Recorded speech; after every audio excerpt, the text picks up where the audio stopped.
everyone, and welcome back to Game Explains Game Club, where we play through a different game every month, week by week. And this time, we're continuing Paper Mario and the Thousand-Year Door, or the Thousand-Year Door. I've seen some of your comments. Who cares if I put an and in there or not?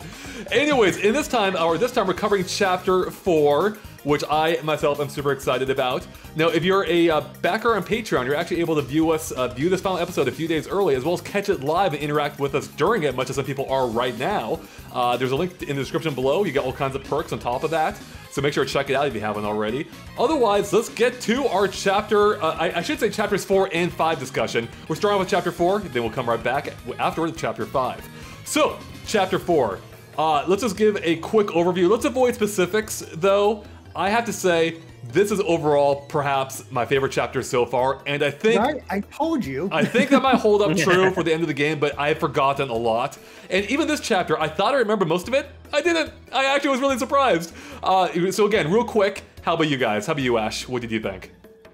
It's definitely one of my favorite chapters so far. I haven't quite decided yet if I like it more than 3 or not. They're very close, and I'll get into why that is later on, but I really enjoyed it, and same as you, Andre, I didn't remember most of it. Like, once I got to Twilight Town, I was like, okay, I kind of remember this, but then as I went, I was like, oh, I don't really remember this at all, and then the thing happened, and I completely forgot about it. Like, actually 100% forgot about it, which was really cool. So it was a huge surprise, and yeah, I think you and I had similar experiences, it sounds like. It's so funny, I was talking to Derek before how I thought I remembered the twist, and I didn't at all. Oh, yeah. I thought you actually knew the twist, because I'm glad you didn't say anything, because I was afraid, okay, maybe I did forget something, but yeah, I completely forgot. But Derek, what did you think? I mean, this is a great chapter. I think it works really well. The only problem I have, and I'll get into it a bit more, is I forgot a little bit how much you backtrack in this one, go back and forth a lot, which I think is the weakest part of this. But it doesn't seem that bad in the grand scheme, especially. I think the pacing's really tight. Great twist, and I think a much more engaging chapter than 3. Now, Steve, I was talking to you a little bit because of some real-world factors that factored into this. Let's avoid specifics for right now, because we'll get to one specific part. But overall, what were your thoughts on Chapter 4? This really redeemed the game for me. So coming off of Chapter 3, I really was not liking the game too much because I was just frustrated. Like you guys know in the last episode, I thought Chapter 3 sucked. I thought it was pretty boring, it was repetitive, and it totally wore me down, but Chapter 4 is fantastic. Like, Derek was completely right. I love this chapter. I can't wait to talk more about it, but like you said, Andre, I almost wasn't ready for this discussion because they got me. They got me. So unlike Chapter 3, I fell hook, line, and sinker for the twist in this one. All right, that's what's really fun about this. So yeah, we'll get to that. We'll work our way up to it. Before we get into the meat of Chapter 4, though, we of course have the whole interlude sequences, starting off with, once again, Princess Peach, wherever she's being held captive. Derek, do you want to give us just a quick recap of what happens here, and then we can discuss what we thought of it? I mean, the basic idea of it is that Tech wants to know what's going on with Grotus, wants to see what he's actually trying to accomplish. He wants to know what specifically wants to know what he's going to do with Peach. So he asks Peach, he lets Peach roam a bit around this base, this X-Naut base, and encourages her to put on an X-Naut uniform and go talk to Grotus to see what's going on. And that's when she discovers that the X-Nauts plan to take over the world, which, I mean, in hindsight, is like, I feel like wasn't that pretty obvious, but maybe not. But yeah, it is to us. I mean, information. I guess it should be obvious to Peach too, probably, but that's always the goal. I think it's more about how they plan to do it. They come right out and say how they're going to do it, what's behind the Thousand-Year Door. That's kind of how I think maybe the twist is. I guess to a degree, but yeah. The main thing is just like making sure Peach has this information so Mario can then have this information and so forth. And again, sort of show Tech helping out Peach. And I think this is the point where Tech starts to come around a bit where he's not as creepy. Or you can be interpreted as creepy. And it does seem helpful. And are you sure about that? Because there's a point where Peach literally asks, "You won't take no for an answer," and he says he won't. So Tech needs a serious lesson in consent. Yeah. And we also really don't know that Tech isn't, we didn't know from previous episodes that he wasn't watching her when she was showering, and we still don't know that he wasn't watching her when she was changing into the different outfits. So we don't know how creepy he really is or not. Right. You know, I mean, I'm with Eric on this that. one. I didn't get creepy vibes from Tech in this interlude.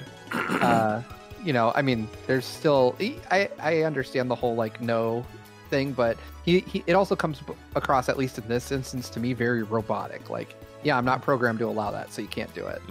Right. But I did like when you change into the X-Naut uniform, if you go and talk to the other X-Nauts, one, they're all super casual. They like call you dude. And then one guy's like, dude, you smell really good. Like, what's up with that? You're not supposed to smell good. So I thought I ended up roaming the ship as an X-Naut just to see if I could poke into other rooms and stuff and see if which, yeah, you can't, but the interactions between X-Naut Peach and the other normal X-Nauts is pretty funny.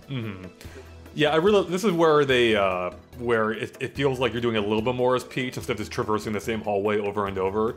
And it's kind of nice that it served the function of kind of getting everyone on the same page. We have Grotus, who's now, I think, more aware of, like, I think fully aware of the 1,000-year door, I believe.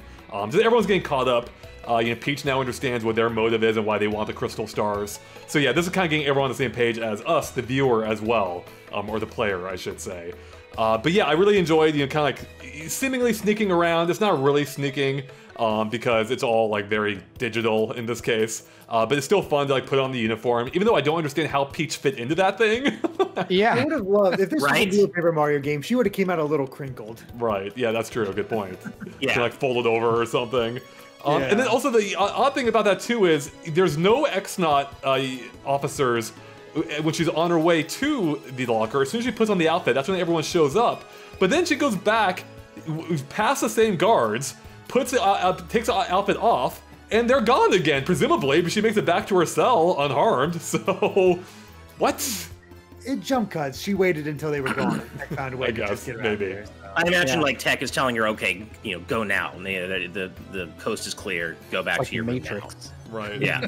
Oh, to clarify in my notes here, so what Grotus realizes is, or I forget if Grotus, no, I think what we realize as a player is that Grotus is looking for the legendary treasure, which he needs to take over the world. So that's the connection now to the ancient treasure we learned about in the book at the very start of the game. Right. We're slowly getting details on what this treasure is all about. Right, exactly. I did find it interesting too when Peach was just talking with Tech, about this whole thing, and like Tech is trying to offer like a sympathetic view a little bit. Like Tech is kind of almost a little bit of an impartial observer, it seems so far, where he's not fully on board. He's just along for the ride, it seems, right now. Even though he is working for Grotus, he's not fully aware of what's happening. But I like how he asked Peach, is a world, where he asks her like, is a world filled with sorrow worth it? And Peach is like, yeah, it's not all the times are great, but the good times are worth having the bad for, and that it's worth not destroying the world over. I mean, that's the thing is like the world's imperfect, and like right. I'm pretty sure it wouldn't be it'd be even worse if the X-Nauts took over. So this is a pretty moot argument you're trying to make, Tech. Mm-hmm. Right. Straw Hat Ninja says Tech probably cleared them out for her, being the X-Naut guards. That's possible. Tech has a lot of control over the ship, it seems. So, speaking of Tech, one little touch I really like. It's such a super minor thing, but it kind of just makes everything feel a little bit more authentic, which is weird to say about an entire world made of paper involving super smart computers. But I always love whenever Peach leaves Tech's room for the chapter, the camera lingers just a few seconds longer as the lights dim before the scene cuts away to whatever's next. I always love that. It's a little touch that... Yeah. It's like Tech almost comes alive when he summons Peach, when she enters the room. It's going to sleep mode until her next shower. Yeah. That's what activates rerouting all his energy to the cameras in her room. I should note, I did see this in one of the comments of our previous game clubs. Somebody said that it wasn't during the shower that Tech fell for Peach. It was before, because you could see some static happening when he first saw Peach with Grotus. So right. We were looking at it as if it were like a security camera, right? And there was a little electricity burst, so there was that. So that happened before we had even met Tech, right? Right. So that's actually a really cute touch. I saw that comment too. That's actually really neat. So that's kind of what starts his love affair with finding out what love is. Yeah. And then the shower just reinforced it, I guess. Yes. The shower just made it worse. Let's be real. It cheapened it. Right. All right, so after this, after the Peach sequence, we go back to Bowser, of course, who is still at the Boggly Tree. And do you want to give us another quick rundown of what happens here, Derek? I mean, not a whole lot, Yeah, it's honestly. pretty simple. Basically, Bowser finds the tree and runs into the Punies, wondering what's going on there, wants to get the Crystal Star for himself. Of course, he learns he's too late and ends up in the middle of an argument between Cammy and the Puny Elder. And Puny Elder is having none of this. No. Just, Right. takes out Cammy, and that's pretty much it. I love how both the Elder and Bowser are basically able to change sides at will. You know, Bowser when he eats meat, apparently, and the Elder just whenever she's angry. I made a note of a line here that you can choose for Bowser that just sums up Bowser's personality perfectly, and I laughed out loud for it, because one of the things you can choose is Hag versus Hag. Awesome. That's what I picked. Like, that is just so- I did too, and that's so succinctly Bowser, and I love that. Yeah, so distinctly paper Bowser. That's what I like about the paper games. It's basically an alternate version of Mario, of the Mario universe, where we are getting a slightly different twist on all these characters, even Mario, where they all act a little bit different than how they do in the actual games. Like, this isn't the same Bowser that we see in Mario Galaxy or Mario Odyssey, you know what I mean? So, Yeah. yeah. One thing I do like too is I liked how Bowser, once again, Bowser always like 2 steps behind. He's off in Boggly Woods for some reason, even though we were as a player, we were done with that long ago. And I like how and this is even after Bowser had met up with Mario at Glitzville. And I like how but as part of that, he comments, someone, I think Protoman quoted it here too, where Bowser says, "Stupid cheating Mario," in regards to the tournament they lost in. So I love those little touches. Again, the dialogue is just great across the board here. All right. Anyways, I think so. The important thing here is, I think, does Bowser find out that Mario has a crystal star again at this point? Yes. I believe that you find out that. So this is when. Oh, go ahead. I was just gonna say there really isn't a lot to say about this one. It really is just an amusing scene that's very short and to the point. You don't even explore that much. Yeah, I mean, I was a little bit afraid at first when it's like, go find the Punies. I'm like, oh god, not again. You have to go look for do the whole tree thing. No, it's like the one room, which is nice. But yeah, so after this we return to Mario, who of course is still in Glitzville, just doing his usual wrap up. I think we find out that Mario is now the former champion. He's retired, and I love how all the dialogue is now updated in Glitzville to account for this fact, where where people are either still fans of Mario, or in the case of that one singer or whatever she is, she's like, I'm over you. I'm waiting for the next champion. Yeah. Wow. Did you guys talk to the Lakitu or the Lakitu, however you say it, close to the blimp, like in the main open area? I think I did. I think I did, but I forget what he says. Because he says something about like, I used to be really into fortune telling, and I would tell people they have dark clouds on the horizon, and I'm just like, that is so Paper Mario. Oh, man, given that he's riding a cloud, like Right. it's just so that stuff is what makes this game stand out so much. Those little details in the writing. It really is. Yeah. So after this we can catch a blimp ride back, the cheap ride back to Rogueport. Rogueport, yeah. And Rogueport sounds like a deodorant. It might be. If I'd be down for that. I'm all about Rogueport. So when you want it to smell like trash. On the label. Back in Rogueport, actually, Derek, going to fill us in here? I'm kind of drawing a blank So there here. really isn't a whole lot of story here. You go back to the 1,000-year door, you put the next star in, you get the next point where you have to, we've eventually found out from Frankly that it's a place called Twilight Town. You just fall down the little grate that's in the West Rogueport, use Yoshi to cross over. Then you find that the pipe is blocked, and you have to go find the only Darkly person in town, talk to them, where it turns out the only way you can get through is if you have your name written on something of yours, and then once you do that, you're able to actually go to Twilight Town. So, and, in order to get your name, for the pipe, you have to go find one of the Twilight Town citizens who's hanging out in Rogueport, which I wonder, did we all find him? Have we all found him naturally before Yeah. No. Oh, you had? Okay. That's, Oh, wow. that probably comes down to, again, just our familiarity with the game versus, you being new to it. So how did that work out for you, Steve? Did you have any trouble tracking him down? It wasn't too bad. It did one of my favorite things that Paper Mario does, and that's playing with the perspective. Yeah.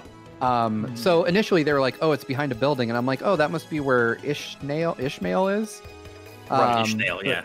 Yeah, and so I was like, oh, I know how to get behind that building, and so I just immediately went there. He wasn't there, and I was like, okay, let's start. And I just started walking around exploring, and I realized, because I wasn't looking for it before, that one of those walls looked really funny. And so I was like, oh, like there might be something here. And initially I tried to, use that curse that makes Mario super thin so I could fit into it. And I realized I didn't even need that they were just playing really smartly with camera angles. And I love that about these games, is that, something is hidden in plain sight. So, once I found it, I just walked through, talked to him. And there was something interesting about that. So he mentions that he's writing, he's essentially writing Mario's name on his butt. Like, he's like, I'm going to write it on the seat of your overalls. And then I had Goombella out, and I'm like, what part of her is he signing? Just like in the back of her head, I guess. Right behind her writing. I had the same thing, yeah. And she's like, like this tickles. Yeah, exactly. So he's not writing on her hat. So, Steve, you said something there with it being hidden in plain sight. And what is really fun about this for me as a theme park fan is the trick they use of the perspective is literally the exact same trick they use at Diagon Alley in Universal Studios Florida to mimic, to recreate you walking through the brick wall to reach Diagon Alley from the train station, I believe, in the Harry Potter movies. You know what I'm talking about? I have not been to Universal Studios. Oh, no, I mean, even have you seen the movies though? You know where they run through the brick wall? Oh, you haven't? Okay. Does anyone know what I'm talking about here? I know what you're talking about. Like you have to make a running start. Yeah, okay. So yeah, you have to run at a brick wall. So the way they recreated it at Universal Studios Florida, they obviously can't run at a brick wall. It's just like Paper Mario. There's like two layers of walls, and you have to go in between them and like walk around the interior layer to get to the hidden area behind it. So I love that effect was recreated in real life that apparently started in Paper Mario, which is just a really fun thing. I'm like, whoa, that's straight up the exact same effect. So it's fun to see these, what you can do in real life used in games as well to achieve the same exact visual effect. Anyway, that's really cool because they don't have that at the Universal Hollywood, so I didn't know they had that at Orlando. That's super neat. There's two lands at Orlando, but that's beside the point. But yeah, it's the newer Diagon Alley one. So yeah, super fun thing. Cool. Okay. So during this part, we also come across, well, I guess first off, that's our first encounter, technically our first encounter with a Twilight citizen who look a little bit different. They like to stay in the shadows or avoid the sun in general, it seems. Now during this, though, we can also meet another character, being Luigi's new partner character.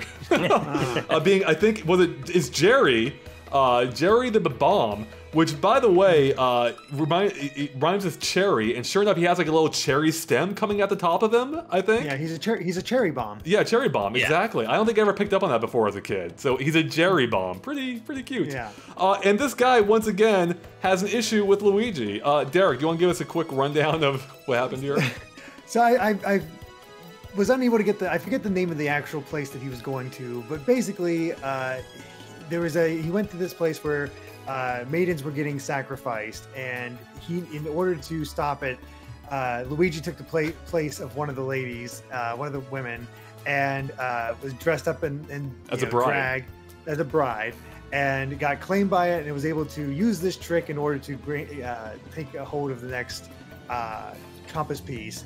And Jerry here is joining because it was such a horrific sight that he cannot let anybody else see that ever again, and making sure Luigi never cross-dresses in his life again. Yeah, he says, I'm scarred for life by this, and like basically, I'm paraphrasing now, like his life goal is to prevent that from ever happening again. I'm like, geez, Jerry, keep more of an open mind, man. This is 2020. I guess it was 2005 then, or 2004. But if you hear Luigi tell it though, he says, I was one hot sacrifice, bro. So who do we believe? Who do we believe here? We have evidence of Luigi's cross-dressing. If you read the old Mario comic in Nintendo Power. Yep. Yeah, he did. I think he did the exact same thing. I think he wore a wedding dress, right? He wore Peach's dress or a wedding dress, and Peach was in Luigi's clothes. Yeah, I actually have that comic book too. I forgot about that. And of course, Mario also dressed up as a bride, or can, in Mario Odyssey as well. So this has become just a thing now. So yeah, I just love the continuation of these partner characters just hate like Luigi's guts as Luigi's doing his own adventure. This one felt like more of a stretch, or just going for the joke. Like I felt for the Bluebird last time. Yeah. This one is like, all right, Jerry. Yeah. Jerry felt, he felt. Like especially these days, it didn't. I think they would have to rework that dialogue these days. I think so. Yeah, it didn't feel appropriate. Like it felt like he was very judgmental of Luigi in this case. So honestly, I feel like it probably wouldn't have been as funny in 05 either. Like the blooper is hilarious. Like that story is more like, oh, Luigi totally screwed up and he scarred me for life and I hate him now. Like he has a really funny motivation for hating Luigi, whereas this one seems kind of superficial at best. That's like, exactly it. Yeah, it's more funny when Luigi Jerry. Bumbles and screws up the quest and then brags about how great he did. Where this one is just like, "Ill, bro, he looks gross in a dress." Which, right. Not as funny, I think, even 15 years ago. That's true. I do appreciate Luigi's just brazen confidence in the face of all that, though. He's like, "No, I was hot, man." Luigi, you can't shake the guy's confidence, despite what we see in Luigi's Mansion. Nah. Again, two different Luigis. Yeah. I do like, though, I think as I kind of touched on before, if you look at this as a continuation of Paper Mario, the original one, which it is, you can see Luigi's gained a lot of confidence since then. When he was, if you read his journal, he was very meek and shy, or nervous, like afraid of ghosts specifically. And now look at him, he doesn't care. He's just out there doing whatever it takes to save the kingdom, even if it burns a few allies along the way, sometimes literally. All right. Wasn't he also offered the one guy's hand in marriage, like the one guy's daughter, like the one he took? He offered to marry, and he was like tempted, but like, nah. And then he's like heard the voice of the Princess Eclair. Princess Eclair, and he's like head over heels. I'm like, dude, cheating on Daisy. If that's actually right. I do love how he was like, yeah, I kind of considered it. She was kind of cute, but nah, we took off in the morning. Like, Luigi, you're a jerk, man. So while you guys were in Rogueport, did you do much exploring? Like, did you find the shortcuts to the other towns you've been to? Yeah. Did you guys? So I was going to mention that. Oh, okay. No, go ahead. Well, I was going to mention that specifically because in a previous episode, I think last week, I complained about the lack of fast travel, and I had completely forgotten that those fast travel pipes exist. It's still not a perfect solution, especially because, and the reason I'm going to say that is because one of the troubles that you do, or that you can do right now, you have to go to Jolene to clean up a bunch of like stinky wrestler pants, like underwear, and to do that, you actually have to like go to Blitzville, get all the underwear, go back and give it to Goomfrey in Rogueport. Then you have to go all the way back to Jolene again just to get 30 damn coins. Yeah. And there's no fast travel to Glitchville yet. Right. So that part kind of annoyed me. Should have waited for it. I know, right? Should have waited. I just like doing them as soon as they're available. Although I feel like the warp to get to the warp pipe. I assume there is one to Glitzville is probably almost, if not longer, than just taking the blimp to Glitzville. Yeah. I know. Oh, actually, Pro Toman says, ugh, why isn't there a pipe for Glitzville? I guess maybe guess not. There we go. I guess I realized, you can just take the blimp there. And even if you have to go to Jolene one time, that's fine. But the fact that you have to go back to her again just to get 30 coins, that seems a little silly to me. I did take the time this session to catch up on all of the side quests to do, and no spoilers, I haven't done them all. What's that? Sorry, don't spoil the specifics. I haven't done them myself. No, I'm not going to spoil any specifics, but I will say that I really wish you could take multiple at a time. That is the biggest problem with that. You have to do one at a time. Yeah. To get it done. And there's so many times you're going to the same place, and it's just kind of annoying, especially because some are definitely longer than others. Some will take a bit more time. It can be a pain, but some of the rewards are really nice. Like, thanks to doing all this, I unlocked the paper airplane and paper mode games for the parlor. The parlor, Pianta that's it. Oh yeah, I've been wondering how to get those. So yeah, you have to do those certain side quests, and a nice way to earn the extra money. And they're okay mini games. I'm terrible at them. Apparently, I tried them both once, and I did okay in the paper mode one, but The airplane one, I literally crashed and burned. I got like 0 points. It was terrible. It's because the controls suck. I got the second place on the top score for the airplane one, but and got first place in the first time I did the paper mode one. I was like, all right, I'm done. Well, speaking of being terrible, Ash, I think we're all terrible at Thousand Year Door, because if you go back to the Low Toad in Pellowberg and talk to him, he's already beaten a 1,000 Year Door. He's done. Right. He says it was a great. All chapters done, man. Yep. It says a great ending, worth the money. So there is your endorsement. The official Toad review of Paper Mario and the 1,000 Year Door. Somehow beat it before the game's even done. So this guy's breaking all kinds of universal rules in Mario. Epic gamer moment. Yeah, it really is. I guess the final thing is just real quick is I do like I always like when I'm surprised by something, when the game like twists something just a little bit based on your expectations, and I think that's something this chapter does in spades. And that starts off with going to the pipe. Once you go down the pipe, it lingers for a second before it just shoots you out, and it's like the pipe rejected you. I'm like, ooh, that hurt. I'm getting rejected by pipes now too. It took me a little bit to remember what the heck I had to do. Yeah, I did. I think. I think I just went back to Professor Frankly. I'm like, yo, what's up? What do I do? Right? I think he's the one that tells you. Yeah. Yeah. That's exactly what I did. Anytime I get stuck, I just go to try to talk to Frankly, and usually get a decent enough answer. Mm-hmm. I will say I probably did something this session that none of you guys did, but I remembered something from my last playthrough that made it totally worth doing. I went into the Pit of 100 Trials. And I actually did that last week. How far did you go? I went as far as I needed to rescue the father of the kid, the child toad who asks you for the trouble. I went farther than that because nice. I won't say, since none of you did it, and I don't want to spoil it for Steve. But if you go to the Pit of 100 Trials and go down to level 50, there is an item that you get that is extremely helpful. And are you able to pick up where you leave off at? No. Okay. I have a feeling that I should have done this because I got feelings about Twilight Town that I can't wait for us to discuss. Yeah. Well, speaking of which, I guess we can just... Yeah, I don't.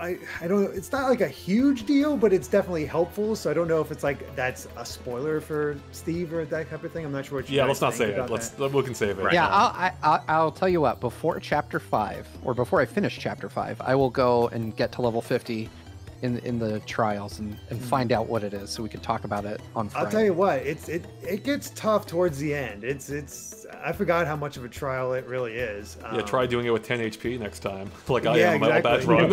I mean, I had some close calls, but I managed to do it. It was like, but it's worth it if you can pull it off. I was probably over leveled for this section, to be honest. Okay. I was not getting much XP or star points. Actually, that is one interesting thing, real quick, that we haven't really touched on. Is that one thing I do like about Paper Mario's is how the XP scales to my memory. So if you're ahead in the game and you're now leveled up to where you should be, you get additional XP, or it might just be that it scales down if you're over leveled. So so there's a point where the game will just stop giving you XP. So it basically makes it so you can't grind, and I like that. I appreciate that. It removes that motivation because there's no reason to. It basically turns the battles into sticker star. Right.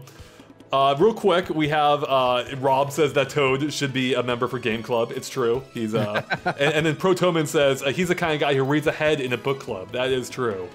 And then Rob also said the real trial of the 50 trial, whatever it's called, the real trial of patience for the. Right. Yeah. It took me about to get to level 50. It took me about an hour and a half. Mm-hmm. Yeah, sounds about right. By the way, it is a little easier though if you beat Chapter 4 first. Which makes sense. And it's probably easier to beat Chapter 7 first too. Yeah. Chapter 8. I just really wanted. I'm gonna be going back down to it to get to all 100 trials, but I just remembered that level 50 is good, and there's a lot of other good things. As you go through, the big thing to take away is that every 10 floors you get a new prize. Okay. Oh, nice. So yeah, just real quick, if you want to interact with us live during this recording, like these people have been, consider supporting us on Patreon for just $5 a month. You find a link in the description below. Get to all kinds of other benefits too, like the ability to see the final episode early, if not live. Choose what game vote on which game we play next, plus several others. So check it out. With that, let's go ahead and move on to Chapter 4. So we got our name written on our butts. We take the warp pipe, which allows us access We won't ask why. But now we arrive in Twilight Town, and from the very start, you can tell this chapter is going to be a little bit different. I love how the camera like lingers on the full moon before panning down, revealing the town as we pop into it from the warp pipe. And just the atmosphere immediately is so thick here. This is probably, certainly up to this point for me, the most just the most atmospheric point in the game, and it might just be period. Again, I don't remember the rest fully at this point, but it's just fantastic stuff. So Derek, do you want to give us a quick rundown of, I guess, everything up to, let's say up to the chapel, I suppose? Okay. So basically you arrive at Twilight Town and you find out the entire town is under a curse. Every time the steeple bell rings, somebody in town gets turned into a pig. In front of your eyes. Yeah, in front of your eyes. It happens several times, and we'll get to that. But yeah, you find out that, yeah, there's a curse happening, and it's not so good. So you have to head to the steeple, and, you know, Mario and his friends find ways to do it. They get a new paper curse, I guess, that allows them to roll up into a tube and go under small spaces. But eventually they're able to get through the forest, make their way to the steeple, and arrive there where they can confront the one causing all this trouble. I think we're going to leave it there. Okay. Steve, what was your initial take on this? You arrive in town, you see these villagers turning into pigs. What are you thinking with this being your first time through?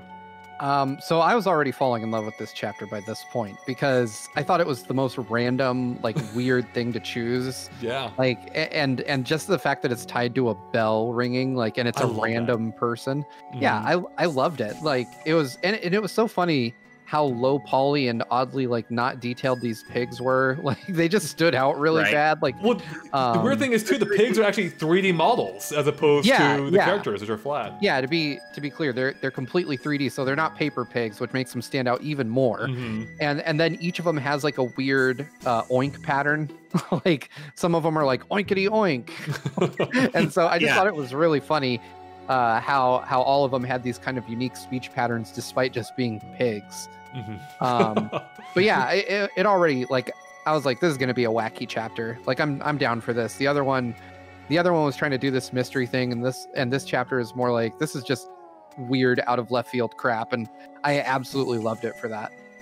Yeah, it's wacky but dark, both literally and figuratively. Like it takes place in Twilight Town. It's eternally Twilight. The time of day never changes, which is perfect for just mood setting. But then there's the fact, these characters are literally turning into pigs. You can talk to villagers who are terrified of this fate before it happens, and they're afraid it's going to happen to them. And some of the conversation, like there's some like really dark thematic stuff happening here. Like the mother who's trying to feed her children, and the kids are complaining about starving.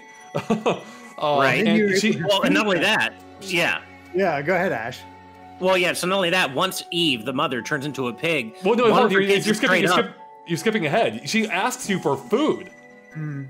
Well, yeah, that's true. Well, yeah, she does ask you for food first. That's true. And what did you say? No, what did you answer, though? I think I don't actually remember. I barely remember. I think I said yes. I think I did, yeah. I said no. What happens if you say yes? So she gives you an item, and I can't remember what it is, but I had a dried shroom left over from chapter 2, one of those gross ones. Right. And so I was like, here you go. Nice. And she gave me something for it, but honestly, I think it's a badge or something. I could be wrong. Wow, I messed up. Does she turn into a pig right after then? Yeah, she does. Okay, so I forget exactly what happened when I declined her. I think she just got like upset, and then I think she understood rather. I don't think she was upset, but then she turns into a pig immediately after. All right, Ash, sorry, continue with what you were saying. So when she turns into a pig, one of her kids straight up just like, how does pig taste? Like, you think that might be good? And I'm like, wow, this kid's just ready to eat his mom. Like, he's not even, he's like, I'm hungry. I don't care. Mom's a pig. Okay, let's just go. Like, what? Yeah. Thank God he's never heard of bacon. Yeah, right? I love that aspect, though, because it is surprisingly creepy in here. Yeah, it's ridiculous that they're getting turned into pigs, but, they're thinking over, like, what's it going to be like with a pig? What's this going to be? Like, we don't know what's coming next. And Then you're talking to Mama, and she turns into a pig. So it's still happening as you're talking to it. You find out you need to talk to the mayor again in order to get through the gate. Bell rings, and you're like, "Oh boy, who turned it?" And you're even tensing for yourself to turn into a pig potentially. Yeah. And nope, mayor turned into a pig. So you go back and like, well, what do we do now to get through this gatekeeper? Because you don't have permission, right? Yeah. And then you have another bell ring, and then the gatekeeper's pig. I was like, well, that kind of worked out. Yoshi was like, well, that's perfect for us. There is something about. Oh, go ahead, Ash. Did any of you tattle on the gatekeeper? Oh man, I did, and I can't remember. You can tattle Sorry, well, you know, oh, if you know how you can tattle. I did. Yeah. Okay, so you know what I'm talking about. There's a great fourth wall breaking moment, maybe the best one so far. Where I wrote that down. Like, man, it's so you did too. It's like it's a good thing you can't, he's here, because if he wasn't here, you could just go anywhere you want and beat the game so fast. That was great. Right. I love that. Yeah, this is so good. Another fun little touch, which is just to head back for a second, Jacob, you actually says that the starving mother gives you meteor meal, which is an item and not a badge. Okay. The meteor thing. That's a good. And I said no then, because I don't remember getting that. I must have said no because I don't think I had anything at the time, so I just said no. I love that loose morality system they have here. Like it reminds me a little bit of Resident Evil 4, how you save the dog, he'll come back and help you later. So I love that. And speaking of Resident Evil 4, real quick, I was gonna bring this up. There's something about bell towers and the chiming bells I love in games. I'm thinking specifically of this. I'm thinking of Majora's Mask at the end of each day. You can hear the bells ringing. And of course, Resident Evil 4 had a whole village based around it too. Actually, this village is kind of very similar to Resident Evil 4 in some ways. Just being a small, little town with the bell tower. I guess that's about the extent of it. But yeah, I loved it. The atmosphere is so thick, you can cut it with a knife here. And I love how it has this constant process of evolution, how it's always changing, it's never static. Again, a little bit like Glitzville, but it feels a little bit more natural here because it's not tied to these very discrete events. Instead, it feels like it's happening organically as you go through the chapter, and I love that. You never know when those bells are going to ring, and more villagers will turn into pigs. It's just so fantastically well done. There's also a ton of personality here, just with the shopkeepers, even though they look so similar. With the residents of Twilight Town, but especially with the shopkeeper. Did you talk to the shopkeeper's wife?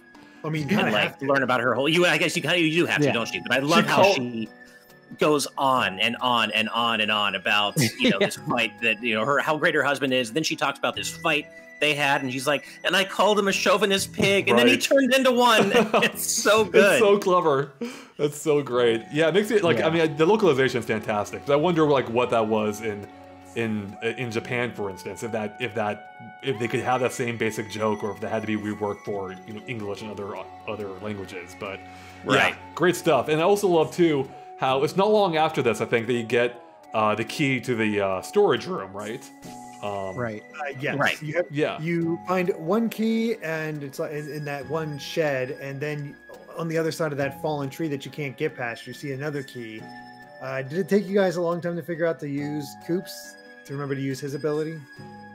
It took me a little bit. I have to. Yeah, I did forget it. I have to admit, it took me a few seconds. Because I just didn't think of him, and I swapped through 2 other partners first, and then I was like, oh yeah, I got a dude that can go under this. So it took me a minute just because I don't use him ever. Right, I don't either. I just forget about Coops. I find I just kind of just forget that we can't even tell the difference between him and the partner in 64. So I just kind of forget about him. And so it took me a little, probably 10 minutes, not super long, but I was like, how do I get over there? And then I tried Flurry, but I didn't try Coops because I just didn't think about him. But then I figured it out. So I love how in every episode we dedicate at least 2 minutes to talking crap about Coops. Right. Every time. So great. Yep. Yeah. I hope we get this trend continuing. Protoman reminded me of something I forgot to mention, but Goombella questions the timing of Eve being turned into a pig herself, too. She's like, she wasn't turned into a pig at this very moment to feed her children, right? That can't be. No. I like how Rob says, it's that pig, quoting Resident Evil 4. It's that dog. Oh, yeah. God. I just love everything about it so far. Talking to the pigs, how they all have even Goombella will comment on them. as we touched on with the gatekeeper. But anyway, so yeah, we reached the tree, the fallen tree. We can't get around it. It's like, what do we do? So we found do we have a couple keys at this point? Then we have the locker. We found the black key in the shed, and then you get the storeroom key. So Right. you go into the storeroom, and that's when you find a bunch of goodies and another black chest. Yeah, so I like how it actually feels like a storage room. You're actually getting like a bunch of goods to power you up. And then, yes, we find one of those cursed chests. And I love how this guy, each one plays into it a little more. Like, this one straight up tells you what he's going to do. He's like, I'm going to give you like some kind of ability, and you're not going to like, or no, and you are going to like it. So he's actually being more honest than the others. You couldn't reach before. It's perfect. Yeah, exactly. Right. And then he comes out and he treats this whole big curse thing like he's just dooming you to eternity or whatever. But yeah, I love these. I'll never get tired of them. So yeah, these are pretty great. I was expecting this one more than the others just because it was really obvious that we needed something to get Mario into those tight spaces, and I didn't know. So oddly enough, I collected the keys in reverse order.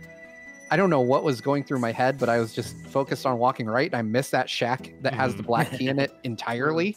And so I used Coops and got the storage room key. And then on the way back, I'm like, why did I not check in here? And I went in and grabbed the black key, and I was like, oh, that's what's in the storeroom. Okay. Yeah. But yeah, I was definitely, at this time, I was like, I know exactly what I'm going to get. I'm going to get something that makes me small enough to fit into these tight spaces, which was cool. Right. I was really excited for this until I got into the woods. So, So take it away, Steve. And actually, while we're on the subject, before we move on, I want to ask you, Steve, and you, Andre, how was this for you? Because there's a bit of a difficulty spike here with the Hyper Goombas and the Hyper Spike Goombas, where they can do 8 whole damage if you let them. Exactly what I was getting ready to talk about. Okay. So yeah, you get in there, and now there's these green hyper versions of enemies, and it's not so much that they're difficult like one-on-one, because you could still kill them pretty quickly if it's just 1 or 2 of them. But there are a lot of battle instances where there's 3 or 4 enemies. And then, and that's not even talking about the flowers, which sometimes some of the flower enemies are like sparkling, and they're insanely powerful. Oh, the Amazing Daisies. Ooh. Yeah, they do like 20 damage or some insane number. They can I never take you actually out in saw a single that. hit. Wow. Yeah, that hadn't happened to me. They're a rare enemy encounter, and you can get, I think, a ton of experience from them. They're that kind of rare enemy that if you beat, you would get a lot, but they're very likely to run.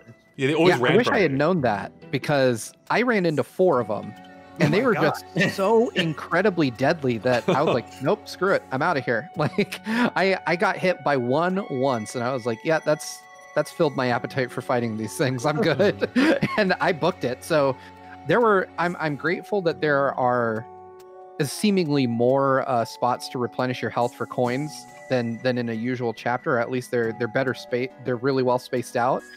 Because I ended up hitting them like 4 times this chapter, and I almost always skip those things. But these enemies were ridiculous. Like, I felt like I was really under-leveled for this, or not very well prepared, which is funny because the encounters you have later on are nowhere near as difficult as fighting just a standard mob in this game, or in this chapter. So yeah, the enemies, I wouldn't say they frustrated me or annoyed me, but I definitely felt anxious about getting through the forest alive.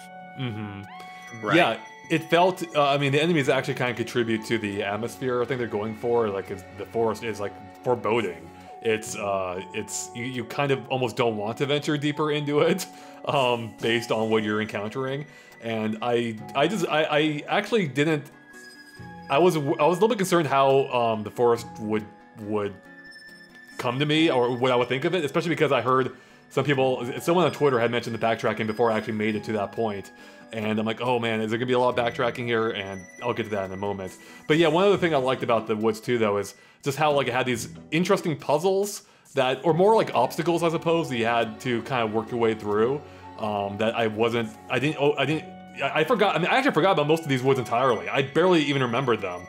Same. So every part of it surprised me. Like when you had to blow off the tree cover to reveal a doorway, or when you had to push a rock in the background to move the foreground rock to reveal a hole you can drop in. And I love that interplay. And again, it just felt weird, which is perfectly fitting for this weird chapter. So I want to talk about those two puzzles because I think one of them is one of the best examples of puzzle design in this game, and one of them is one of the worst examples. The tree for me was one of the worst. And the reason being that stumped me too. Yeah, I immediately walked right up to the tree. Yep. And I was like, oh, I've got to blow a cover off this. Like, it seemed obvious. So I brought Flurry out right up against the tree, and I was blowing at it, and nothing was happening. And so there's this weird hitbox. You have to step like 6 steps back for that to work. And there's no visual cue, nothing. So I just assumed initially that Flurry was not the right person to use. And then I tried all my other partners, and none of them could do anything because I just wasn't in the right place to use it. And I was like, why did they have to make this so incredibly specific? Like, I don't think most players are going to stop that far away from it and then use this. You know, I think, in general. Say what? It's interesting because I actually didn't have that problem, but it's also almost by accident that I didn't. And the reason why is I noticed in Chapter 2 that when I was using Flurry to blow the punies and the bubbles, I would miss a few if I was too close to them. So I just kind of internalized that you have to be a little further away to whatever you want to blow wind at. And so I didn't have that problem, but it's still not good design because there's no way most people are going to accidentally stumble upon that, you know? Right. I agree. It's just, like, for instance, some of them, like one of the good examples of a puzzle of this type, I think, is in Chapter 3 when you're in the champions room and you have to take out that vent. If you walk up to it and you whack it with the hammer, it flaps. So you know, like, oh, hey, the hammer is effective on this. Whereas here, you know, you have nothing to tell you that, hey, you're on the right track. You're just not doing it right. Yeah, there's no like peeling cover like we'll actually see in Creepy Steeple, where you can see like something peeling off the environment. There's no indication that's the case here. Right. But going to the second example, the rock is incredibly well done. So, you know, you go down the hole, right? You find your way through, and you just keep walking to the right. You can't walk to the left. They block that off for you. You walk to the right and you reach this impassable object. Well, eventually, out of frustration, you're just going to walk into it, right? And then suddenly Mario starts pushing it. And I loved that because, you know, I was looking at it. I'm like, there's nowhere to go. I can't jump on top of this thing. Mario can't clear it. I don't have any partners, so there's no trick to it. And so eventually I was like, you know what, screw it. I'm just going to keep walking and see what happens. And he starts pushing it, and you see the foreground move with you. So they do a really excellent job of forcing you into the solution kind of in a way, or funneling you towards it. And then, you know, they message really well that something's happening on the other side of things. So you know what effect this is having without it having to like cut to a cutscene and showing something else. This one I really like. Yeah, it's a fun one, and it defies logic, yet makes sense, and I like that. Again, it's really befitting of the chapter. Because you see the two rocks in parallels, like, that's weird. Yeah, and pushing isn't even a move you use that often, yet it's just something you realize pretty easily. And I think this might also be the first time you even see Mario's pushing animation in this game. Yeah, so actually might be the first. Have another visual indication, like, oh, this is different. He's never done this before. Right. There must be something to this, and I thought that was cool. So eventually, working way through the woods, getting past, you know, the enemy. The wood, because we talked about how hard the enemies got here, and I saw some people in the chat wondering about this, Andre. Since you are doing a BP only run, right? How'd you handle it, Hyper Goomba? I have, I still only have 10 HP, which is pretty amazing. So I'm trying to remember what I've been doing. Honestly, I actually didn't find it too difficult, like mostly because, well, I think part of that is because I avoided battles as much as possible. So I was trying to keep away from it. I was able to skip a lot of them, but I always I do finish most of the battles I get engaged with. So what I'm doing is I'm keeping Mario in the back. I'm having someone up front to, you know, absorb those hits. Right now, like, Flurry is a beast. She has like 25 HP, so she's able to take quite a few hits for me before I have to swap her out or swap to Mario or something. So yeah, I'm keeping Mario in the back, using his Star Restore move whenever I needed to regain HP or flower points. Otherwise, I'm using I think I mentioned before, I'm using the recovery badges to get myself hearts and flowers on, you know, every few turns. So yeah, it actually isn't that bad. The key thing is to, like, my focus is on those Goombas. I'm terrified of those Goombas. So I was using Yoshi a bit to swallow one, shoot at the other, and that could almost take them out in a single turn. Mario would just do some cleanup afterward, or I'd use Earthquake to inflict a lot of damage on a bunch of Goombas at once. The star earthquake move, crystal star move. So yeah, it's all about like attacking multiple enemies as much as possible and just keeping Mario out of the fray. So it's been interesting, but I've adapted pretty well so far. We'll see if that continues. Rob says you should have also done a no upgraded partner run, the Dark Souls of Paper Mario. Oh my god, yeah, that sounds ridiculous. Yeah. That sounds tough. You have to be really good with those counters. I actually really do enjoy the badge run mode though, but it makes me. I have to be a little bit more strategic in how I go about these things. I have to be very careful in my badge selection and what exactly Mario's doing in battle. So it's been fun. But I'm kind of used to it from Paper Mario 64. Even though I didn't fully finish the badge run, I should go back to and do that. I had some preparation from just a few years ago. Right. All right. Andre, I do want to call your. Oh, sorry, Derek. Just really quick. I want to call Andre's attention to something in the chat that Platinum Chrome said. The first time I played, the forest puzzles got me stumped for so long. Oh, that's what I said. I knew you'd appreciate that. That was my joke, I think. I said you did that joke too, Ash. Yeah. Oh, okay. I appreciate that though. I respect it still. So yeah.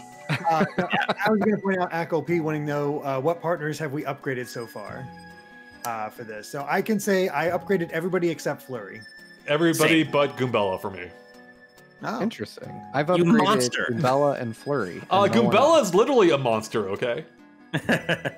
So what's I upgraded everybody but Flurry myself. So, real quick, Steve, just to give you a little hint, since I got a little help from the Steam chat for this one as well, Glitzville, there's that shine sprite in the outside the entrance. Yes. It's a little high, you can't reach. There's a little trick to reach it. Oh, really? I was wondering what that is. Also, all I'll say is try a hammer. Okay. Interesting. Okay. I was trying to do the ground pound below it because it raises you just enough. I was like a pixel inch away from it. I'm like, why isn't this working? I tried like 100 times. So I got a little tip when I was streaming this week for our patrons. They gave me a little tip because when I returned to that, and they were like, "Oh, if you just do this." Yeah, I think I actually remember what happens now. I'm assuming. Right, I'll have to go back and collect that. Yeah. Yeah. I felt bad because I'm like, I probably shouldn't be getting these tips so I can go into it fresh and have those frustrations of not figuring it out. Like Steve with this initial run through. Well, I just give up and move along. So we reach Creepy Steeple now, the bell tower. And we find that the gate is locked. Now, I'm curious, what did you guys do next? Because you might have noticed that there's a little gap in the wall that you might be able to get through, or you might have noticed that there's a well right there that you can hop in. What did you guys do? I jumped straight into the well. I think I did too. Well, all right. I went into the well. Okay, I think there, yeah. So what did you guys do down there? You go down there, you find a single Buzzy Beetle until you walk in the next room and see a full room filled with like 10 Buzzy Beetles. What did you guys do? I think there's a shine sprite down there. I think either that or a badge or something. So I got that. I saw the other room with like the 10 Buzzy Beetles and the Spike Beetles, and I got out of there. I did tattle in the room, and I didn't know the context at first, but Goombella says, "Oh, you can't push it or pull it. I guess we better come back here later." So that just tipped me off that whatever was on the other side of that little pit was something I didn't need to worry about yet, and I didn't want to deal with all those Buzzy Beetles. Right. So I was just like, you know what? Gonna come back here later. How about you, Steve? What was your reaction? You walk in, you see all those Buzzy Beetles. What do you do? So I walked in, I saw them all, I noped, I left, and then I went back to the. So what I did, I planned, because as we all know, I like to kill things. I hopped back out, I refilled my HP, saved, and then went and murdered all of them. Nice. It was worth it because I think you get, is it the tornado jump that's in there? Or something. Yeah, so it lets you hit flying enemies. Yeah, I believe that is the tornado jump then, yep. And with the experience I had in the forest, I was like, yeah, I'm gonna need something. Like, I want as many badges as I can that hit multiple enemies. Like, because I was like, I'm sure that I'll be forced into dealing with this, which we'll talk more about my experiences with battles in the steeple in a bit. But suffice it to say, I was happy with what I got after killing all those guys. And once you do, you can freely explore that room. And I tried to figure out, because on the right-hand side of that room, there's like a grate that you can push. And if you push it all the way up, you can see there's another door there. And I tried real quick to figure out like what to do with that. I was like, oh, maybe I like turn skinny and then it passes by me, or maybe I can roll into a tube and somehow it goes over me and I go under it. So none of those things worked, but you do get to. I did figure that out later on in the chapter, which you eventually have to do, but we'll talk more about that in a bit. Yeah, I pretty much did the same thing you did, Steve. I noped out of there. Then I'm like, you know what? Screw it. I'm gonna take them all on, and I did. But then I actually totally forgot to check the gate or door in the back. Somehow I didn't even bother with it. Maybe I just knew that I couldn't do anything with it yet. I don't know what I was thinking, but I ignored it. So I left at that point after killing with the Buzzy Beetles and getting the badge. Then of course, I think we all rolled through the hole in the gate, made our way into Creepy Steeple itself, and yeah, what did you guys? I guess first off, I love how even though this game is 15 years old, it can still find ways to impress. But I love when you walk in, you can see like the stained glass windows in the wall behind you, and you can see the light pouring in, and you can see the stained glass reflected or shining onto the floor itself, the same exact pattern. It is such a neat effect. Yeah, it really is. The visuals of this place were impressive to me. I really liked Creepy Steeple, and I was surprised, at least initially, by how small of an area it is. I was expecting something more labyrinthian in nature, like the tree or something to that effect.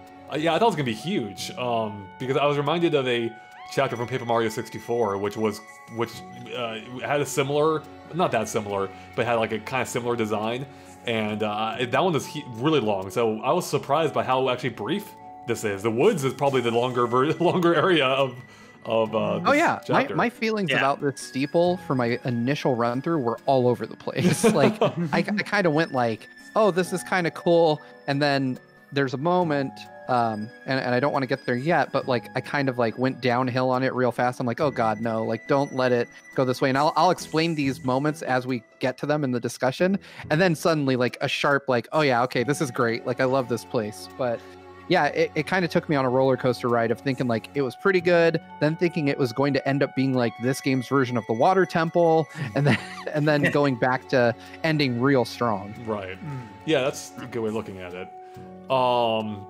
So one of the things we do here is we encounter a lonely boo, and it's not long after where we find a treasure chest that you open it and a whole bunch of boos pop out, seemingly hundreds.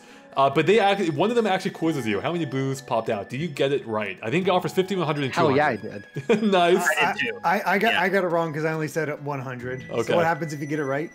You get an Ultra Shroom, I think. Yeah. That's right. Dang it. Yeah, it was pretty great. I got it wrong and I then only he got called you a one math coin. nerd and takes off. He's like, good job, math nerd. And then math nerd, I love that. What's funny too is as the boos are popping out, I'm like, oh, this reminds me of Luigi's Mansion, or pretty much the exact same thing happens. The only difference is that game actually had 50 boos. I'm like, this is way more than 50 boos. I was thinking that mentally before I even asked a question. And so when he asked, I'm like, oh, I know it's already more than 50, and it looked like more than 100, so 200. Give my shroom. Yeah, So- that's pretty much exactly where I was. I was like, it went on for seemingly a long time. And there was a ton of them on screen for a long time, but they were all moving out. So I was like, it feels like it had to be more than 100 for sure. And Right. Thank goodness they didn't ask like 200 or 300, because I probably would have gone for 3 if it had been an option. I might have too. Look like a ton of boos. So with the boos escaped now, this basically limits how long you can spend, I think, either in the steeple in general or just in that main room. Is it just the main room? Yeah, where if you spend too long there, they'll spin around you and teleport you back outside Creepy Steeple. So I forget, is it at this point that you can actually work your way through up the bell tower, Derek? Yes. So there's a pathway to the north, a pathway to the south, and each one ends with a red switch that moves a staircase, either to the south or north. In a room that you can't see. It's a room between the switches. In a room that you can't see, yeah. So you go up and it'll take you to the second floor back in the main room. And that's how you eventually grab a key and then open up the door to the even higher point of the steeple. So which one stair did you guys do first? So I ended up doing the one that's closest to, like, if you're in the room and you're viewing it, I did the one that's closest to the far wall, farthest away from the camera. So I found out there was a locked door before I had a key for it. And this is the point where I started to think, oh no, this is like water temple stuff. Like I have to keep moving stairs. This is probably the first of many. I was like, this is going to be terrible. And so I was really demoralized as I found these stairs. And then I was like, oh, there's just like 2 hallways and a button, like, so it just moves the stairs. Right. And after that point, it became pretty clear that it wasn't nearly as complicated. Mm-hmm. But I believe on the other side of that door is just the stairway to the final encounter, right? Yes, that's Right, all there right. is. Yeah. So this is easily my favorite part of the chapter. Well, before we get to yeah. that whole thing, there actually was a question here from Jacob Tucker. Did any of you try using the spin hammer on the Boo Tornado? No. No, sure didn't. Apparently, something special happens if you do that, so I might have to go back and try that. That's interesting. Yeah, I didn't know that. Also, did any of you find the golden leaf in one of the yard areas? Yes. Yeah. Yes. We had to go through the fence. Yeah. I I just happened to find that. That was cool. Related to that, did you guys see the little hole that you had to slide through in tube mode in order to get to a back room in the main entryway? Yes. Yes, I think I did. and that actually helps out later on for Yes, something you we'll get the talk about cookbook. on the next one. Yeah, Yep, that's right. I got that. Yeah. Yeah, real quick, I love how satisfying exploration is in this game. For whatever reason, this is one of my favorite games to explore. I love finding those little nooks and crannies and just exploiting your paper abilities to the most effect you can. So, did any of you guys tattle on either the Swooper or the Boo? I tattle on both. Yeah. Yeah, because there's some good self-deprecating humor for the Swooper one, where Nintendo's basically just like, oh, I guess he's named Swooper because he swoops. That's really smart. Whoa, that's really good writing. Wow, that's great naming, guys. And then if you tattle on the Boo, Goombella talks about how if I encountered a Boo in the bathroom in the middle of the night, well, never you mind what I do. And I thought that was pretty good. yeah, that's pretty great. Yeah. Straw Hat Ninja asks, did you guys fight the giant Boo that gets you the badge? I think that's related That's what to I'm what guessing Jacob. is the. Oh, yeah. wow. That's why I was all trying right. not to actually say anything. Sorry, my bad. So, Yeah. Well, I never knew about that, so I'm gonna go back after this, and we'll have to discuss that in the chapter. Yeah. Maybe before chapter 5. Definitely. All right. So real quick, did you guys have any trouble with the Boos in the main room? Like, I didn't find it to be that big of a deal. I got taken out once Yeah. when I was messing around and didn't realize what they did, or I forgot what they did. But otherwise, no. I did have timing. Did have trouble with the timing of the Swooper's hits. Like, I had a real tough time because it's not super obvious when they actually hit you. You mean during battle itself? Yeah, during battle. Okay, got it. Yeah, they can be a little tricky. All right, Derek, you want to walk us through up to the next part? Literally, walk us up to it. So yeah, you go through the door, you head up the spiral staircase, and you find the guy that's causing all this trouble and turning people into pigs. And you just end up going right into a fight. No no fuss or anything like that. And not that bad. You beat him. End of chapter. You're done. Skipping the hold on, real quick, Derek. You're skipping the absolutely key part here. That's the amazing music. This boss battle has such great music. It just gets me so hyped up for it. But yeah, I like how when we encounter him, we just see him like lounging around in his like little rooftop chair watching a TV. And he's like just casually turning people into pigs because I don't know why. Does he say why? He thinks it's a sense of irony because they're so complacent and I don't know. It's not actual irony. He just thinks it's funny, but it's not really that funny. The way they're kind of depressed all the time. He's like, well, now they're pigs, so it's funny, right?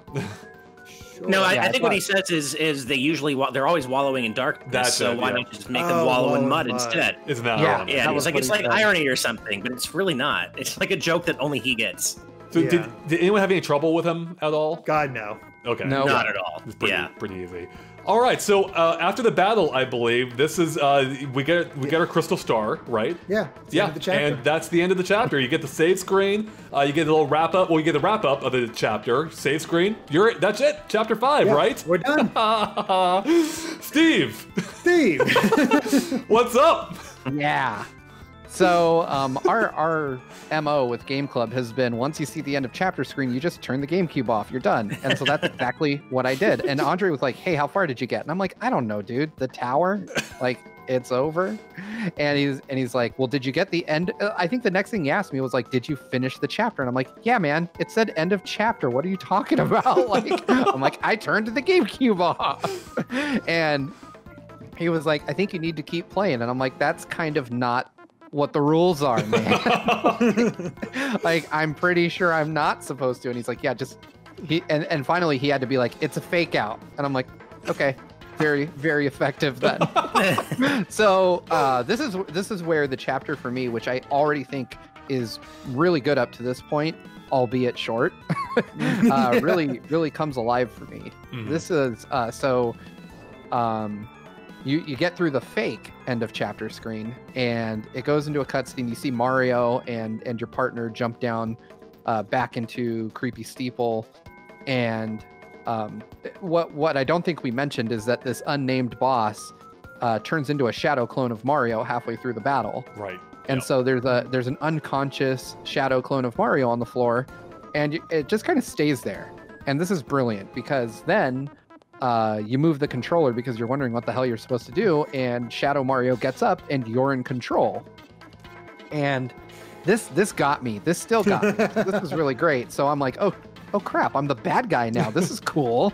And so, I'm Shadow Mario. I jump down, and Mario's already gone. Like somehow he magically books it out of this place quicker than you can ever do it. And I took my time going back through creepy Steeple backwards, thinking like, oh, maybe I'll have a cutscene where I have to fight Mario or something. And no, he's just not there. So I leave. I go back through the woods, except this time I'm Shadow Mario and I don't have a partner. And so all these fights on the way back are way harder because I don't have a second person. So I'm running away from like everything. I'm just nope, gotta get back to town, gotta survive, not gonna lose, saving at every save block, which is not a thing I normally do. What's real funny is that's actually really good practice for something coming up in a moment, running away from battles. Right. Yeah, true. So I go back and I think that as you approach that shack where you found the black key.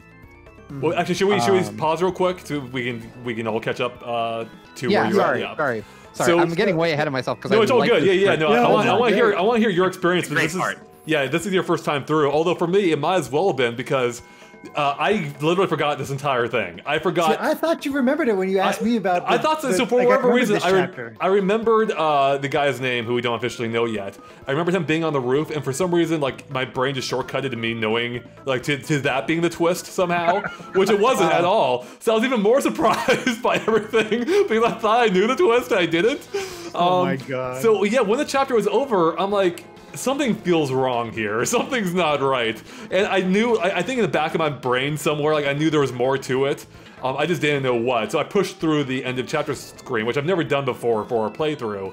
And yeah, sure enough, there was more. But even then, I was completely thrown off by the whole playing as Paper Mario thing, Steve. I'm like, what is happening here? Like, I was just sitting there. I'm like, nothing's happening. All right, I'll press jump. And, oh, all right, I'm this pink Mario guy now. And I had no idea what was happening at this point. Like, I'm playing as him. I don't know why I'm him or what's happening exactly. So yeah, I love that I had completely forgotten the twist of this chapter. How about you two, though? Did you remember? I completely forgot. Much like you, Andre. I actually even had it written down in my notes right after I beat the boss whose name we don't know yet. I was like, wow, that was a fun chapter, but now it was a really unsatisfying boss fight. Super easy, shorter than I thought it would be. Just, wow, it seemed like there should have been more to it. And of course, immediately I had to delete those notes because I completely forgot about this whole part for some reason. But what's funny is looking back on it, there is a slight hint that it's not actually the end of the chapter, which is you don't get your new star attack. Yep. It doesn't tell you, and that's the one little hint you get. That's why it feels it's not actually. I could be wrong, and there might be one other slight hint, and I might be totally off base. I thought that didn't actually say end of chapter. I thought that did everything. No, it does. Does it? Okay. Definitely does. It does. Yeah, it does. Okay, never mind then. So that's a one. Then I guess that is only a hint. So that coming up is definitely what would convince Steve that this is the end. Yeah, because it was just like dun dun dun dun dun dun dun dun across the screen. I was like, I powered it off right then. It even gives you the save prompt, so I was like, oh, I'll save, and I was like, okay, I'm good for Friday. What? And then an awesome twist, though. I Really love good. that. Like, It really that's such is. a fun way of just having this almost intermission without you realizing it. Like, I'm sure, like Straw Hat Ninja says, I was like, this chapter is so short at first, and I wonder how many people like. I'm guessing almost everyone thought that was it. That was the end. And I'm sure some people like Steve just, quit for the day at that point before picking it back up. And like, why am I still here? Why am I not even Mario? Oh, you know A what? lot of people in the comments are saying how Mario is actually where you see a lot of the differences, just the way Mario animates. That's another slight like hit. his It's like his eyes idle animation. slouched. Picking up the star is all different if you looked at that. See, that's interesting. I didn't pick up on that. on Yeah. my monitor in a window because I was like, whatever, it's a 480p game. Like I don't need it on my 65-inch TV. So I didn't notice those things because So they're saying like his eyes also look different. They're like vacant, I think. I did notice the details when you encounter him later, which we're getting ahead of ourselves. But yeah, I didn't notice it during that part at all. So I love that the game surprised me, and I'm almost a little bit depressed that we're playing through it. But I don't think I'll be surprised like this again. I think it's gonna stick with me this time. From our playthrough. Maybe I'll forget. Maybe, who knows? Give it another 10, 15 years. Yeah, maybe, exactly. Yeah. That's the saddest part is I won't be surprised again anytime soon. So I still remember the first time I played through this because obviously I remember this. It's really stuck out from my. You played through this a few years ago. For 4 years ago. But that first time I waited there for a while. I was like, did my game freeze? Like, what happened here? Like, what's going on? Yeah, press start. So I finally push a button up. and finally I push a button and you activate it. Like, oh, that's what happened. I love that too. I feel like modern Nintendo doesn't screw with the player enough. Mm-hmm. I like how this kind of makes you think that things are not right, and then when you do what anybody would do, just start mashing buttons trying to get your game to go, it's like, hey, just kidding, we're totally messing with you. You need to play some more. Right. So I love this, and I don't think modern Nintendo does this nearly enough. Yeah. I totally agree. It's almost kind of reminds you of Eternal Darkness a bit with the way the game kind of screws with you. Sanity effects. And it's just a really cool thing. Steve, I want to go back to something you said a minute ago really quick. Don't sell yourself short. Actually, try playing it on your big screen TV, because I'm playing it on mine in progressive scan mode. It actually really holds up, despite being 480p. If you play in progressive scan, it looks quite nice. So maybe try it and see what you think. So the thing for me, and Hyperkin a while back sent me one of their HDMI cables for the GameCube, and I've never have had a reason to bust it out. So I opened it up for this. It's not great. The adapter, or just you mean in general for you? No, I mean the adapter. The adapter's not great. Oh, the adapter. There's a lot of weird artifacting, and there's some kind of like unless if I run it through my capture card, which is what I'm doing 9 times out of 10 when I boot up the game, there's like a weird kind of like a few milliseconds of lag, so the timing, I have to shift my timing based on if I'm playing on the TV versus, it's just really off-putting. And I wish I had a better way of connecting my GameCube to my modern equipment without it looking kind of trashy and stuff, because it doesn't even pick it up like for Pro Scan. So I'm playing it in 480i really. Oh, okay. So, I can't really. I don't have my Wii set up, so I've been playing it through my GameCube. So I don't have progressive scan on either, but it still looks good. All right, we're straying from the chapter here, guys. Yeah, sorry. What my point is, it's just like for me, it's 6 of one, half a dozen of another. Like the signal just isn't that great. Like I think if you look at the screenshots I sent, if you're on Patreon, Andre, did you upload those? No, I haven't yet. Our badge loadout? No. You'll see what I'm talking about when you look on the Patreon post and you see our badge loadouts. Mine is like really odd looking and dark compared to everyone else's. We can talk about this more in the post. We can talk about this more in the post show. This is not. Yeah. Real quick, shout out to GCHD. That's a great converter for the GameCube. Just FYI, I recommend it. It's what I use. That's what footage you see captured here. They should sponsor us. They should sponsor Game Club. Anyways, let's get back to the chapter at hand, where we traveled through the woods as Mario. No partners, as we mentioned. And actually, real quick, someone is asking me about how I fared with no partners. I forget who it was, but they were wondering how I did because I had no partner. I have 10 HP. I just ran. I either avoided battles or ran entirely until we get back to right outside town, and that's you have a little bit of an encounter before you reach town, as Mario himself pops out of the background, creates a hole in the sky backdrop, which is awesome. And he drops down. I'm sorry. What an entrance. Yeah, what an entrance, exactly. And this is when he offers you the chance to guess his name. If you can guess his name, I think he says he'll let you go or something to that effect, right, Derek? Yeah, it'll actually get rid of the curse. Right. So I love. And the thing is, I remember the first time we played this, I'm like, oh, okay, it'll probably be multiple choice. That's pretty cool. And then it has the whole name entry thing. I'm like, oh, crap. Which I love, by the way. I love just bringing in the interface we never expected to see again into the actual gameplay and making it a bit of a mechanic.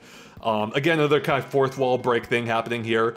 Straw Hat Ninja says him breaking from the background is epic. Yeah, it sure was. Yeah.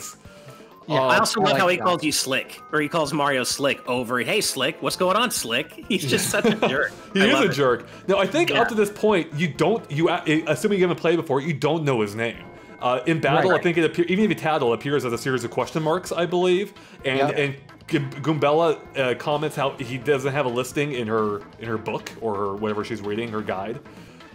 So anyways, but you're able to enter a name anyway. So I tried entering. I'm like, oh, I know your name from before. One of the things I do remember, apparently. Oh, really? But you can't type in the P. The P is missing. But the uppercase one is there. So try typing in all caps and he won't take it. It has to be intercapped properly. Yeah, I basically knew that this was broken when I didn't know his name yet. But I'm like, there's a letter missing from my keyboard. So that's obviously part of his name. So I just used an expletive instead. Nice. So Jacob, it's funny. I actually didn't notice that the P was missing at first. I figured it out later when you get it. But when I first tried to name him, I did not even notice that, which is what's so funny. What did you guys name him, or what did you guess? What did I was like, I'm think of some stupid name and do that, and I went with Bigley because I'm like, I know this isn't the right answer, but I got to get through it. So you're Bigley. Oh, I did Oyram, Mario backwards. Oh, nice. Yeah, that's actually kind of fitting. Actually, that's a good one. Right? Yeah. How about you, Steve? Do you remember? I named him Asshole. Of course. You said earlier he called him an expletive, and you asked him specifically. So that's your fault. Oh man, my bad. I do like. What's funny too is there is literally just enough characters for his real name, which we'll find out, later. Anyways, so Jacob Tucker says he stole your identity, basically, and yeah, that's what happens. We found out. I think we found out that he. What's he say exactly? He stole your name and he stole your body and your name, or your name and your body. That's how he was able to do it. So he's basically, I'm like, this reminds me of Reggie a little bit. And then that reminded me a little bit of the fact, there's a character, I meant to mention this earlier, but I'll mention it now. Back in Glitzville, if you talk to the upstairs character in the main lobby at some point, they mention how, I think it was Greg Gonzalez, or they commented how someone was kicking tail and taking names. I'm like, that has to be a Reggie reference. That has to be a Reggie reference. What? Sure. I didn't see that. That has to be a reference to Reggie. I looked at the timetable, I'm like, oh, was it like, could this have worked? The game came out 2 months after Reggie's E3 speech, meaning they probably fit that in right before certification. So, what a fun little detail. I noticed that. Yeah. So I'm glad I finally got to mention that. Anyways, am I the only one who's apparently an idiot and thrown off by this twist? Somehow I didn't make the connection I was playing as the good Mario the entire time until Mario popped out of the background. I thought I was playing as wait, hold on. I'm confusing myself now. Playing as the villain? No, I'm sorry. Yeah, correct. I thought, is that what I was thinking? Hold on. Yeah, no, that's what I was thinking. I thought I was playing as actual villain, rather, and I had no idea that my body had been taken. So I'm like, what the heck when Mario jumps out of the background? I was so surprised. Steve, were you thrown off by this at all, or? I was thrown off by the fact that I was playing as good Mario. Like I thought I was definitely, the as yet unnamed character. Right. And for some reason trying to get back at Mario or something. So it was kind of a double twist. I did not see it coming that he had stolen Mario's body and that we were in fact playing as the same character. Although I did find it suspicious at first because I had paused the game and looked at my inventory and I had all my stuff, I had all my badges. I was like, why would they give me this if I'm playing as the bad guy But then I was like, it's just 2005. Game design is weird, and I shrugged it off and kept going. But now I realize. So this was again another really cool moment in a chapter that kept throwing me for a loop consistently. Well, and what's so cool about it is, and I'll say I figured it out pretty quickly. Once I got over the shock of not remembering any of this, I figured it out pretty quickly that I was playing as the actual good Mario. But I think what's so great about this is that the battle with the bad guy, the first one you have, you know, it makes it very clear he's just copying. It looks like he's only copying Mario. He's like copying his appearance, and we know that he can turn other people into pigs or whatever he wants. It never even gives you any hint that he can actually assume the identity of who he's copying. So there's really no way you would know, and the way it just kind of emerges and you figure that out is such a cool moment. Mm-hmm. It really is, yeah. So how long did you guys battle this unnamed character for the second time before realizing you have to run away? I tried power bounce, it failed, I left. Yep. I tried Earth Trimmer, didn't work, I ran. How about you, Steve?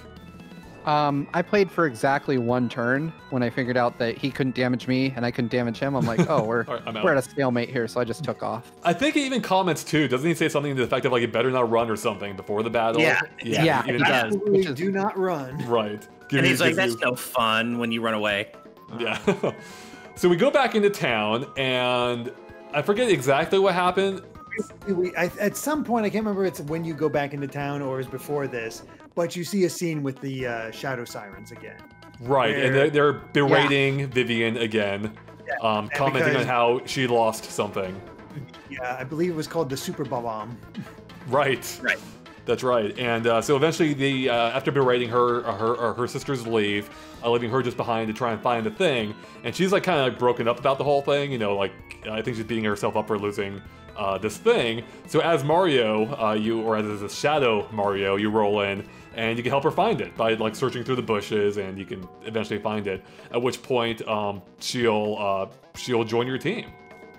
So Yeah. Actually, I don't think she's berating herself. I think she's feeling sad and bad for herself. Well, not berating was the right word, but I think she's upset with herself for right. Yeah, Well, she didn't lose it though. Situation. Beldam did. Yeah. Beldam blamed her for it, but Right. Beldam actually lost it, right? Yeah. Oh, Yeah. that's it. Yeah. Yeah. Yeah, she's That's what I more like she's not ready for more punishment from Beldam, so that's Gotcha, why. yeah. Right. They're so mean to her. They They so are. mean to her. It's brutal. Yeah, So- I have to say I was really excited that Vivian joins your team. Like from the minute I saw her and realized she was kind of an outcast among the Sirens, I was like, oh man, that'd be cool if she was a partner. So Were you I surprised? was really excited that she ends up being the Nice. one you gain in this chapter. I see Rob Arman X and Jacob Tucker are calling her best girl, Yeah. and I'm inclined to agree. I She's like my her favorite. better than Goombella. She's the best. Take Goombella. I'm kicking her to the curb. Vivian's where it's at. I will say she comes close. Like I like them both a lot. Goombella's still number one for me, but Vivian's very close. I like Vivian. I like that Vivian. Oh, No, go ahead, Steve. I like that Vivian's default attack is setting you on fire, and Burning Yeah. that she can also completely shield Mario from damage, Right. and that you can hide from enemies, which in this chapter specifically becomes really useful. Mhm. Just because those hyper enemies are so incredibly annoying. I like. and it only costs 1 FP, so it's very clear that she's meant to help you with that specifically.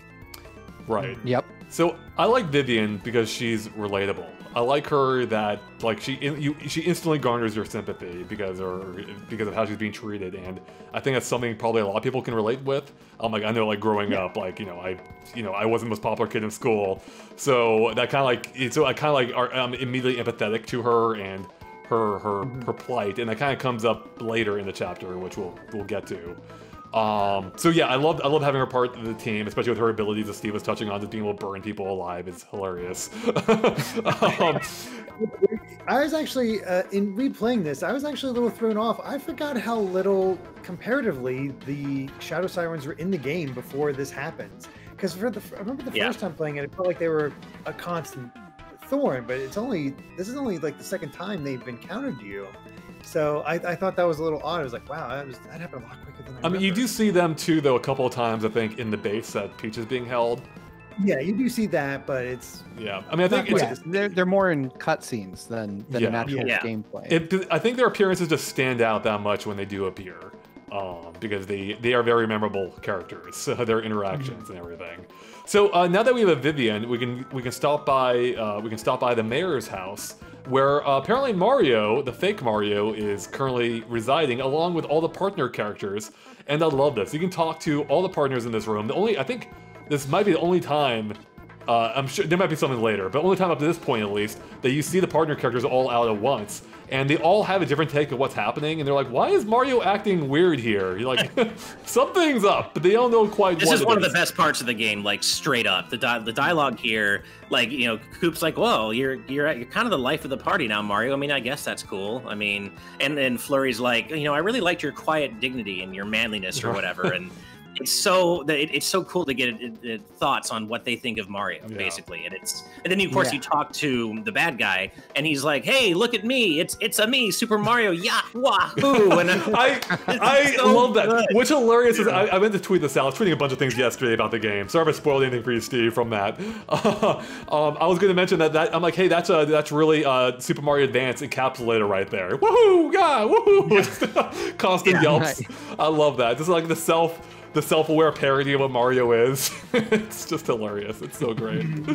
I forget. So what happens at this point? You're talking to the mayor, and you're talking to the mayor. You're sort of learning that like Mario's the hero. Everybody loves Mario, but obviously he's not Mario. But you are told that you kind of figure out that there's a way to find out about this guy. Maybe learn his name. And birds happen to be really intelligent, but they're always quiet around humans, around people. However, Vivian has that way to hide you. So if you go near the crows and hide, you get to listen into their conversations. And I love these conversations. They're so good. Real quick, we forgot to good. mention at this point everything is returned to normal in terms of the villagers are back to humans. All the villagers are back to normal. They're all appreciative of Mario. Nobody's a pig anymore. I like how you can. Before we get to the birds, Steve was mentioning earlier how everybody had their own unique oink before. And I don't know if you guys went back to the store owner after everybody got turned back. Yeah. But I forget his name, but the French dude. The creepy guy. The creepy guy, the creepy French dude. That's right. She thought it was her husband that came back as a pig, but it was him. And if you talk to him, he actually says loink. Yeah, when he's loink. Right. He's French. And of course he comes back and of course the husband's upset about this, and she's like, well, he's pretty handsome, so yeah, maybe. She's thinking about committing like adultery in front of you, basically. Yeah, right. Yeah, but then she comes around to her senses. She's like, no, I can't do that. So yeah.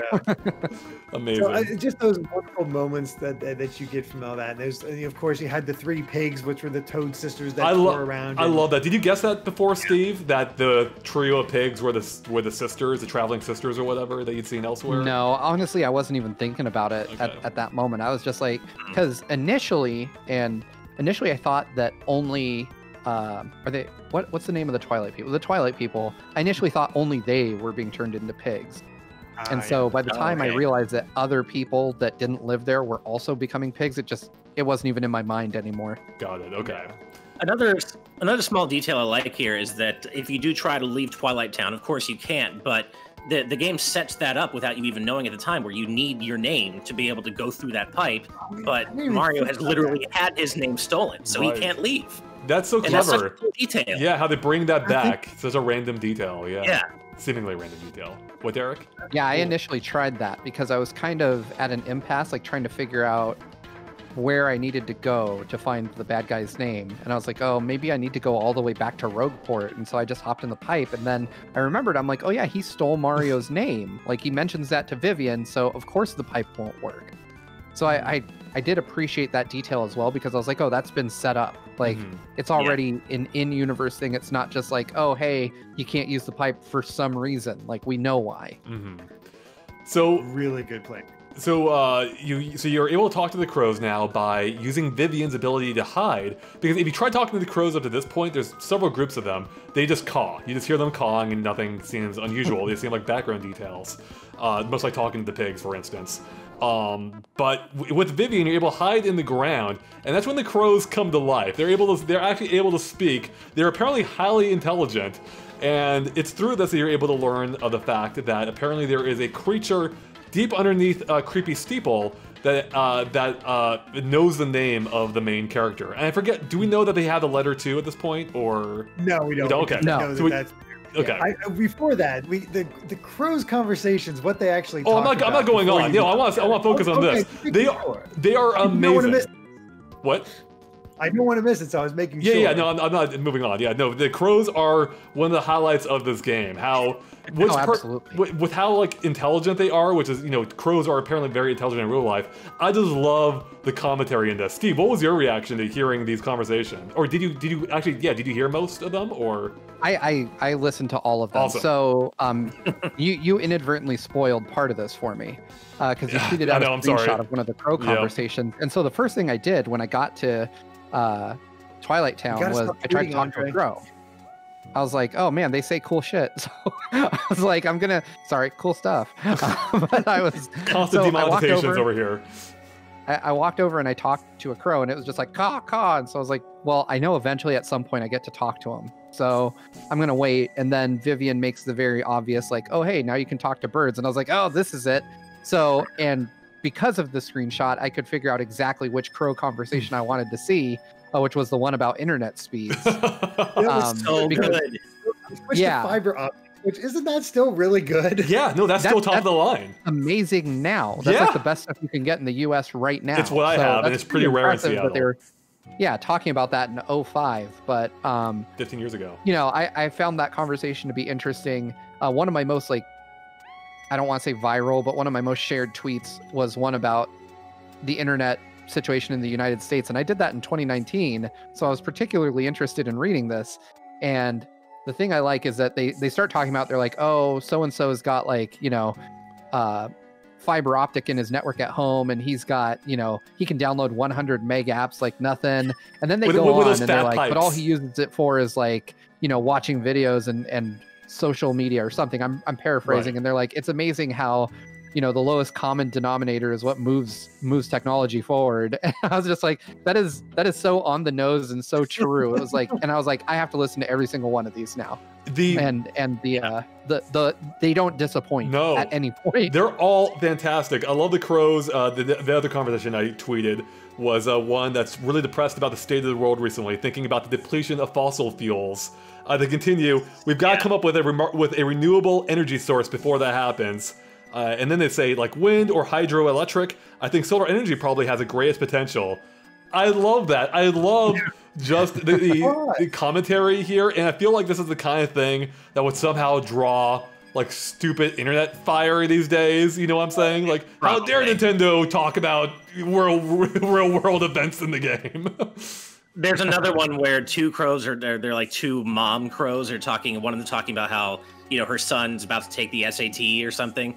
And they're like, oh, wow, is he really that old already? Wow, time flies. It's just, it's so good. Did you talk to them again afterward?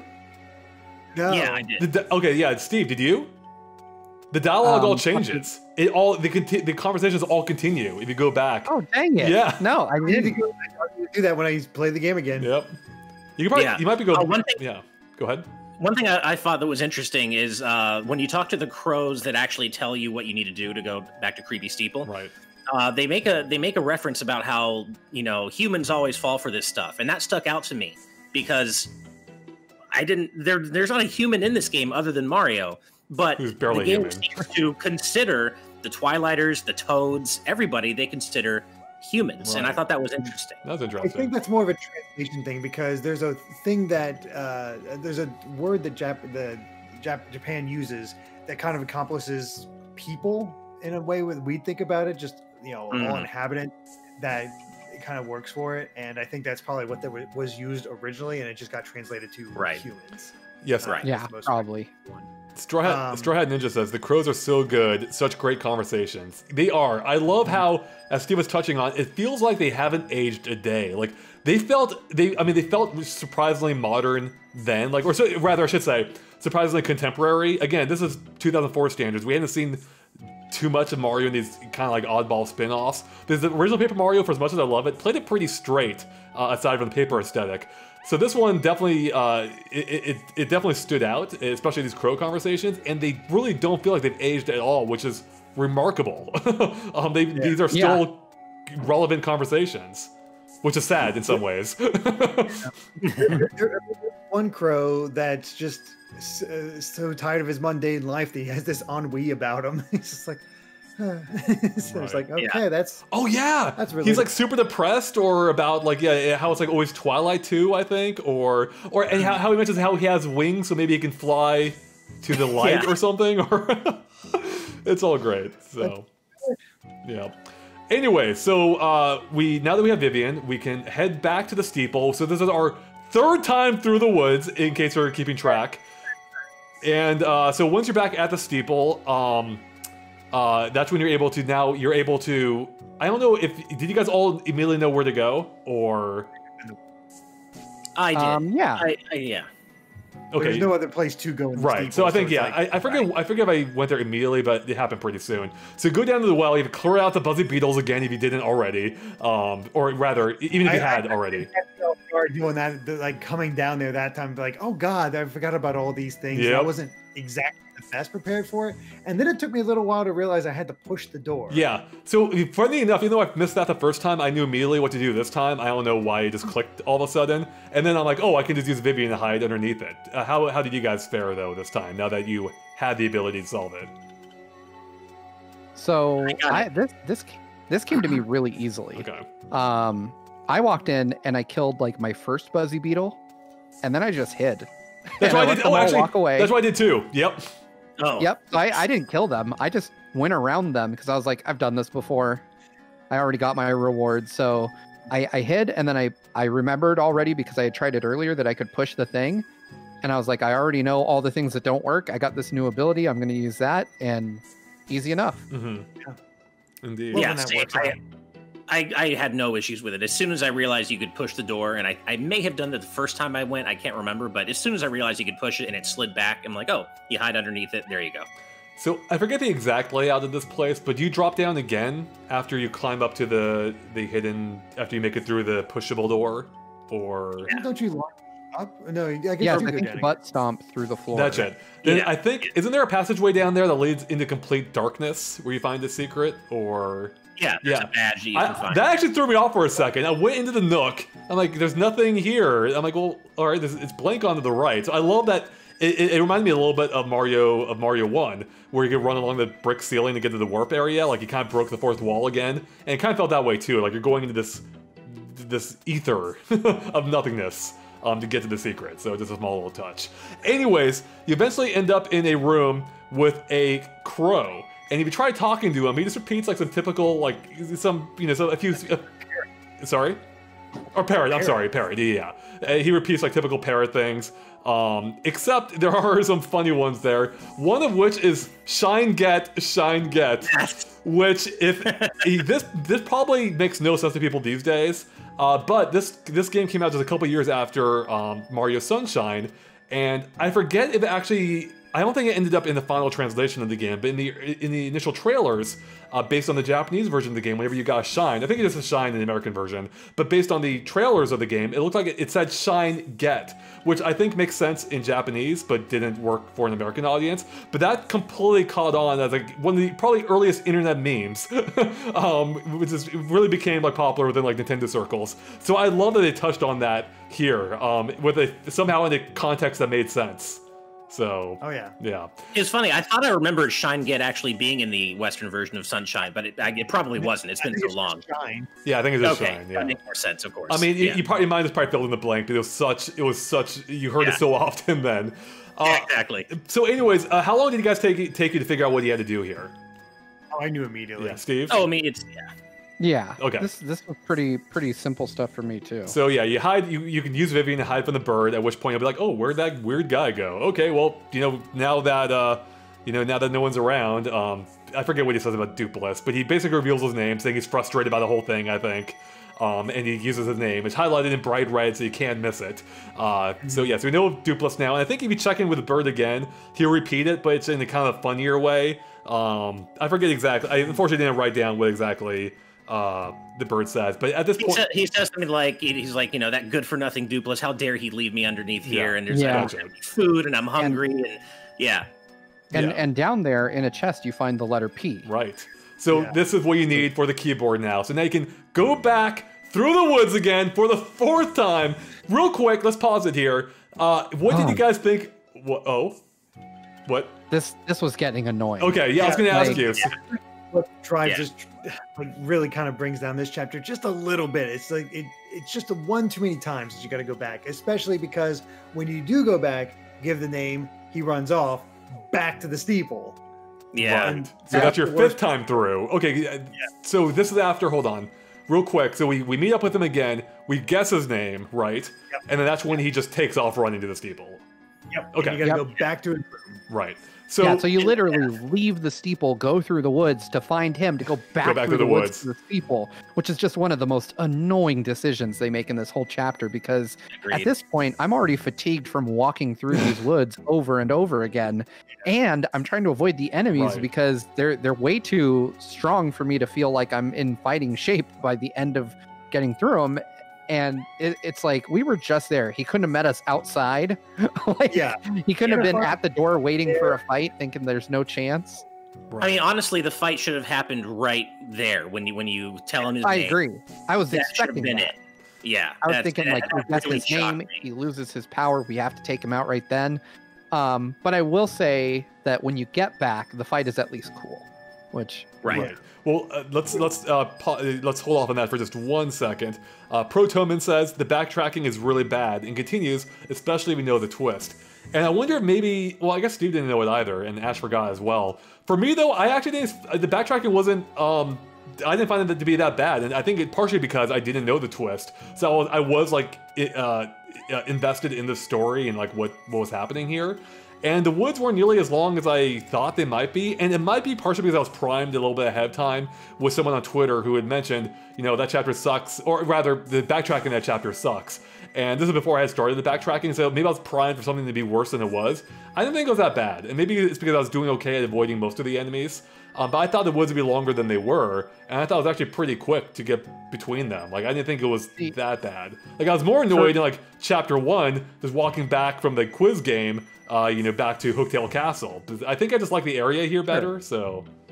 I think for me, it's that the 4th and 5th trips through the woods feel unnecessary. Yeah. Like, you could have found a way to streamline it better. And also, by the time you're doing the 4th and 5th trips, you already have the mystery completely unraveled. Right. So you already know, like, okay, I've got to get him, I've got to figure out his name. And then the 5th trip especially, it's like, I already know his name, I already told him his name, I already broke his curse, and now I have to go back through the woods just to beat him up. Like... What, Derek? It's like we just need to shuffle him to his arena, and that's the annoying part. That's like Steve was saying. So at this point, we're back to normal Mario now, right? Or are we? No, we're not. Okay, we're still cursed Mario. Okay. Actually beat him in order to get that back. Real quick though, I had a brain spark, I guess, this time of something I never realized, and maybe you guys realized it too. You know, his name is Dupless. It's based on duplicitous. I just clicked for me this time of this playthrough. Oh, nice. Never realized it. I figured I figured duping was involved. I didn't make the full word connection though. Yeah, yeah. Also, actually, on that note too, Andre, you mentioned when you first fight Dupless how much you love the battle theme, like his boss music, and I do too. And I'm wondering if it's for the same reason, and that is that it literally incorporates the bell tone. That might be. That's probably a factor in it. So cool. It's so cool. It's such a perfect representation of what he does and who he is. Of course, you know, every time the bell tolls, someone turns into a pig, and that's part of his boss theme. And it's such a cool touch. It is. I absolutely love it. Yeah. So well done. Well, I guess let's just skip right to it then. So we get back to Creepy Steeple. Before we talk about this, should we give our badge setup for this boss? I don't have them in front of me at the moment. I guess we could. I can bring it up real quick. Hold on. Yeah. Does everyone have their badge loadout? Yeah, I can bring it up what we have here earlier. So, Ash is loaded. He has 21 BP. He has multi-bounce, shrink stomp, power smash, piercing blow, hammer throw, pretty lucky, happy heart, happy flower, spike shield, and quick change. Holy crap, Ash. Now, I want to be clear. I took this while I was already starting the pre-chapter 5, like the Rogueport stuff of chapter 5. So this wasn't pre-Dupless. This was post-Dupless. So I think I actually had 18 BP, and I think I leveled up one more time. So it wasn't quite this. I think it's like everything except for Spike Shield. Look at this guy playing ahead in game club. I have to, because otherwise I end up staying up till 5 a.m. playing this game. I have Spike Shield, so maybe I got it. I'm not sure. Either way, I have my loadout is Zap Tap, Quick Change, Pretty Lucky, Power Bounce, Multi Bounce, Piercing Blow, and Power Jump. And I really should get rid of Power Jump for something else. So that's so interesting how few you have equipped compared to me. I have Tornado Jump, Happy Flower, Sleepy Stomp, Piercing Blow, Mega Rush, Power Plus P, Happy Heart, Refund, I like money, Happy Flower, Happy Heart P, FP Plus, Quick Change, Multi-Bounce, Close Call, Power Smash. I forgot that the reason I can equip something is they have all badge points. How many do you have right now? I had 33. All right, yeah. I have 18, and yeah, Steve and Ash have 21. Steve, if you don't mind me reading yours, and for some reason it looks like you haven't used all your badge points. You have 4 waiting in this. Yeah, I was saving up for. So you guys gave me the tip to go to the person that you can trade for badges with.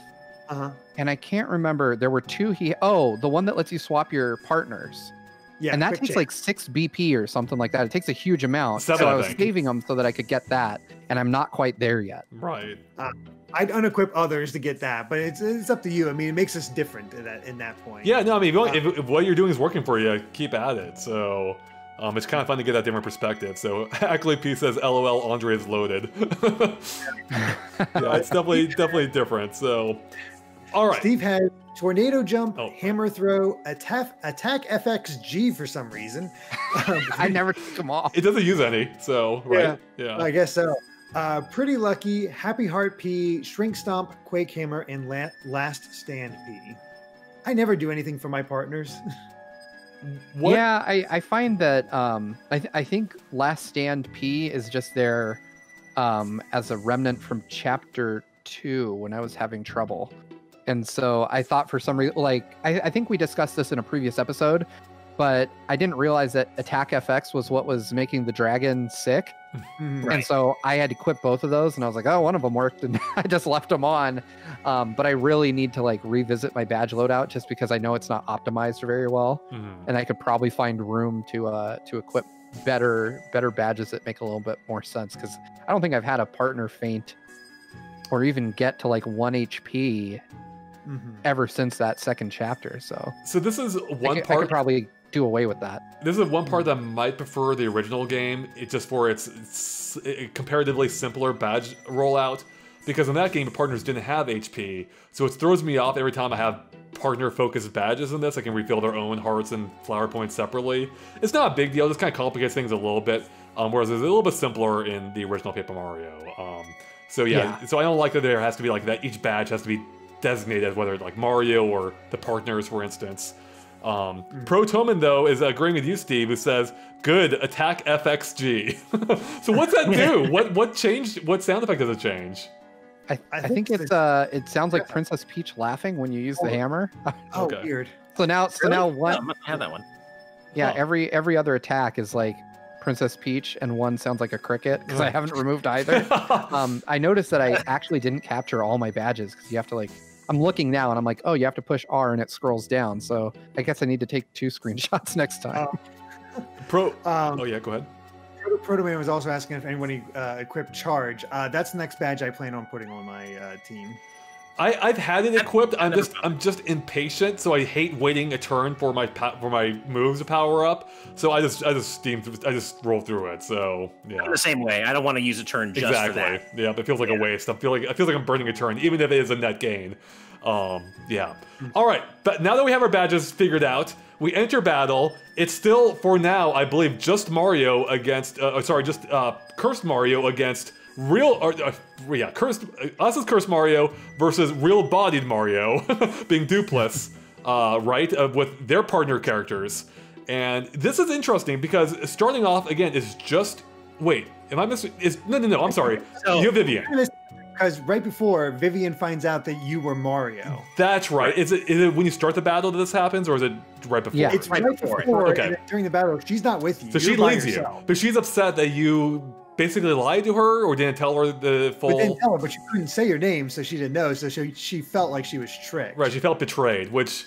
It felt like she was betraying her sisters, too. She was like, can I really do this? You're Mario. Should I really be helping you? Exactly. Yeah. And you get the option. She's like, you were Mario and you didn't tell me? And you're like, of course I'm Mario. Yeah, what did you guys choose? I think I chose whatever the... I forget if I was positive in this one. I might have been positive in this one. Or like you can tell the truth or you can lie, basically. You Yeah, I can think say, I told no, the I'm not truth. Mario, or you can say, of course I'm Mario. So I just chose That's of course. Yeah. Okay. So at this point, it's just Cursed Mario in battle against real bodied Mario and Dupless, and your actual partner characters. And this is where things get interesting, because, well, you'll go, I think, a few turns, or at least a turn around where it's just you. But did you guys try attacking the partners much at all, or? Nope.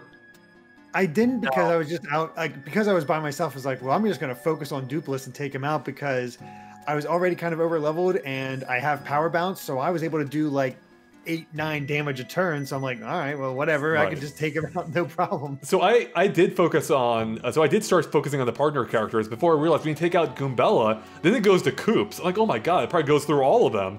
So I wonder what happens. Yeah, because because obviously you can just attack Dupless and that ends the battle. But wonder what happens if you go through all the partner characters. Like I think they all have their own unique dialogue. Did you get extra experience for defeating them or not? Oh, I don't remember. That's a good one. I only got like 21 star points for beating Dupless. Same. Yeah, something like that for And me as well. I just couldn't bring myself to attack Goombella because she was the one who was out. I'm like, I can't do it. She's Goombella. I can't attack her. But I was wondering how the game determined which partner to bring out. I was wondering if maybe it was based on which partner you used the most. But Just I guess chronological, I think. In order. Okay. So this battle seems pretty tough at first. It's just you versus two. Especially for me with 10 HP, I'm like, oh god, I'm screwed. But luckily, it's not too long before Vivian rolls back up with, Derek, do you want to give the quick rundown of what she says, or? I mean, basically, she's like, you were actually nice to me. Yeah. And I'd rather be with you, so screw my sisters. I'm joining you. I'm helping you. Is it just me? Maybe it's. I swear to God, I'm like getting softer as I get older. Like this touched me. I'm like, damn, this affected me.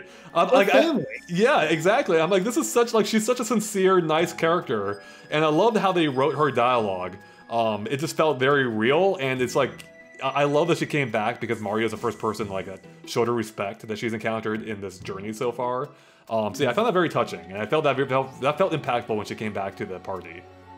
And I also really like how right after the battle, naturally your partner's question, like, hey, isn't that one of the Shadow Sirens? And Mario immediately jumps to her defense. And he's like, wait, no, it's okay. And she's like, thank you for standing up for me. It's the sweetest thing. I love it. Yeah, it really is. I like the interaction between Mario and Vivian. I think it's really, really well written, really cool. And it gives her a sense of real motivation because they show you that she's treated like garbage by her sisters. And it makes sense for her to kind of switch sides, because Mario goes out of his way to help her find the Super Bomb, which I'm kind of disappointed that didn't go anywhere. I would have liked to see what a Super Bomb does. Yeah. But she's like, oh my god, like you've got all these problems and you went out of your way to help me anyway. So they give her good motivation for wanting to join your side. It's not just like, oh hey, you beat the crap out of a bunch of bosses, now I'm your friend. Right. So, Yeah. Yeah, and going back to the battle, I'm with Derek. I just focused on stomping the crap out of Dupless. He was not at all a difficult enemy, I don't think. Especially if you have power bounce and you can just wail on him. Even his attacks are pretty easy. He choreographs them well in advance. It's not hard to even do the counter to them and inflict damage back on him instead. Well, and not only that, but I wrecked him and absolutely wrecked him in both fights because I discovered the first time you fight him that he's vulnerable to Shrink. So I used Shrink Stomp both fights with him. Oh, wow. So making an already easy boss absolutely nothing. Like, he wasn't even doing damage to me because he was shrunk. And I was getting the time defense. So I basically steamrolled him. And I was like, man, he's already easy. Why would they also make him vulnerable to Shrink? I mean, I had Zap Tap, which if an enemy makes contact with you when attacking, immediately takes 1 damage. So it was just, if he hit me, I was going to do damage to him. Nice. So. Yeah, so it sounds like none of us really had any trouble, and after you beat him, this is when the chapter basically ends. You get Vivian, you get a whole little message saying, Vivian officially or finally joins your party for real this time or something, which is funny. Yeah. And does anything else happen here? I think You you get get a star power this time. Yeah, Oh, you get that's your right, star yeah. power, which I forget what it was It's called called. Artful Attack. Oh, Artful Attack is amazing. I haven't That'll- used it yet, but yeah. No, I haven't used it yet. If I remember correctly, it's actually better than Earth Tremor. Oh wow. Okay. I love Earth It's gonna Tremor. I cost spam 4, that I think, constantly. or 4 SP. Instead of Something 2. like that, yeah. Yeah. It'll be good. And that's that's the official end of chapter. So Steve, how surprised were you by this whole seemingly post portion, the extra half you thought to the chapter that you didn't even know about initially? It was a really pleasant surprise. Like I said, I love it when games kind of mess with the player. Right. And I wish that I had been playing it on a better setup so that I could have noticed those subtle giveaways that like, hey, this isn't the real end. Because to me, it just was like, oh, hey, it's done.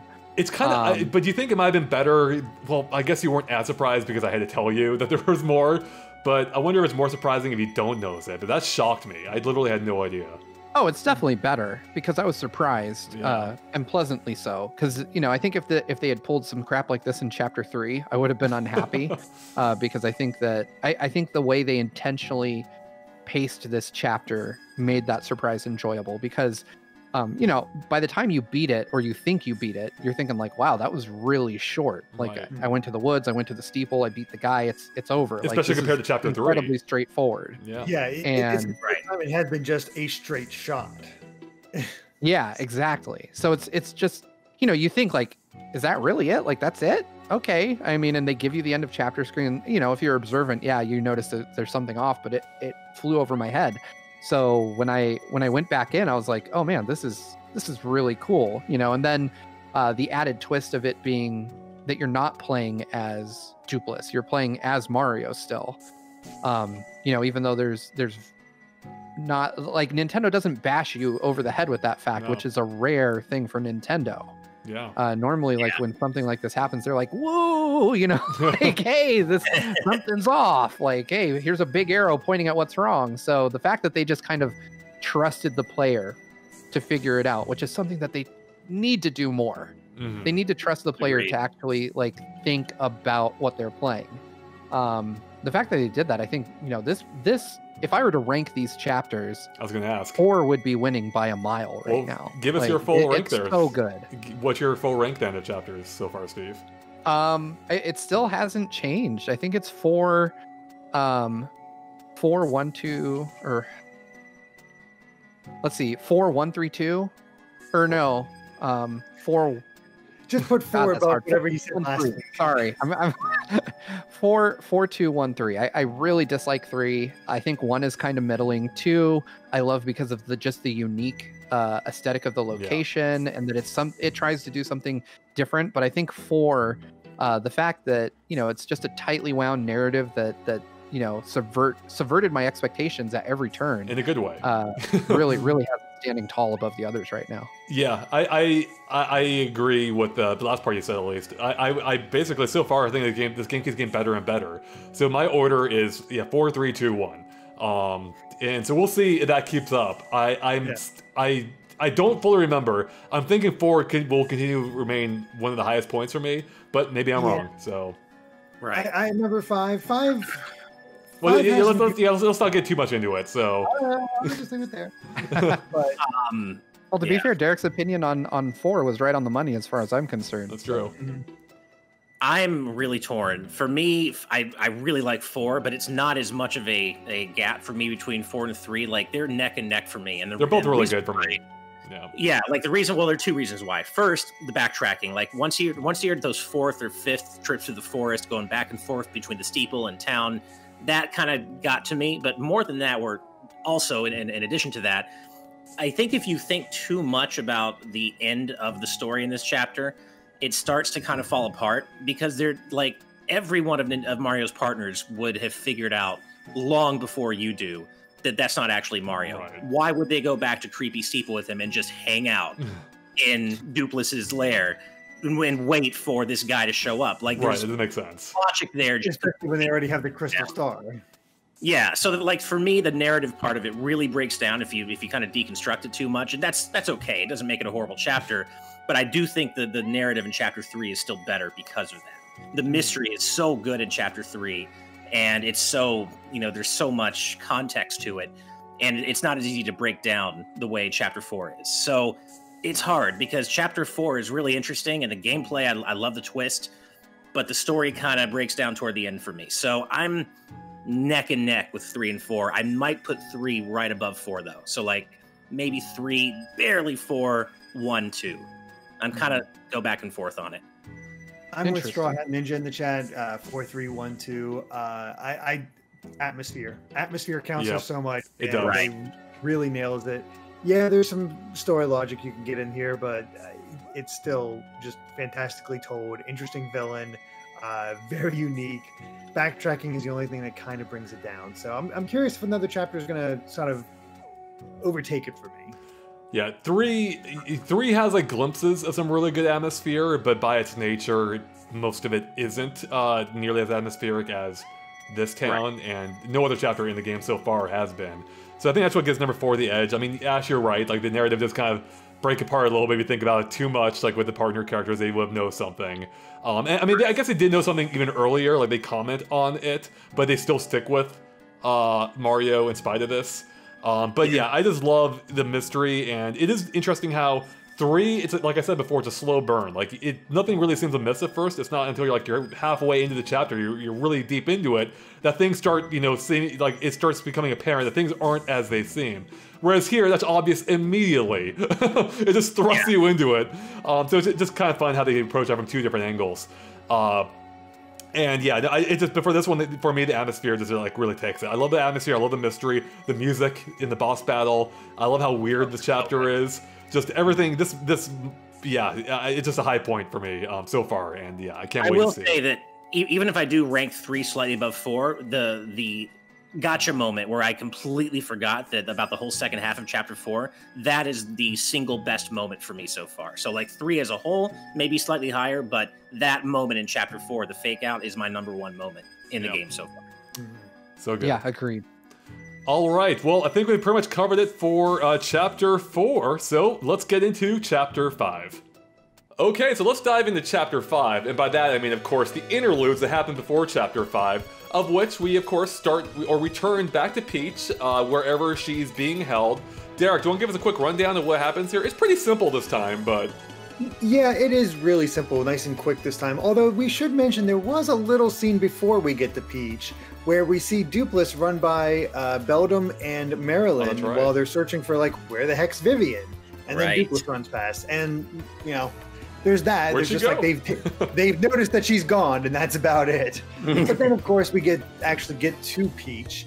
And basically, we learn a bit more from Grotus about what their plan is, and seeing that, and then Tech offers a quiz to Peach, and the quiz is sort of a ploy for him to be able to be allowed to tell her what exactly the plan is, what's behind the 1,000-year door, and what they plan to do with it. And turns out the plan is to resurrect a demon's soul.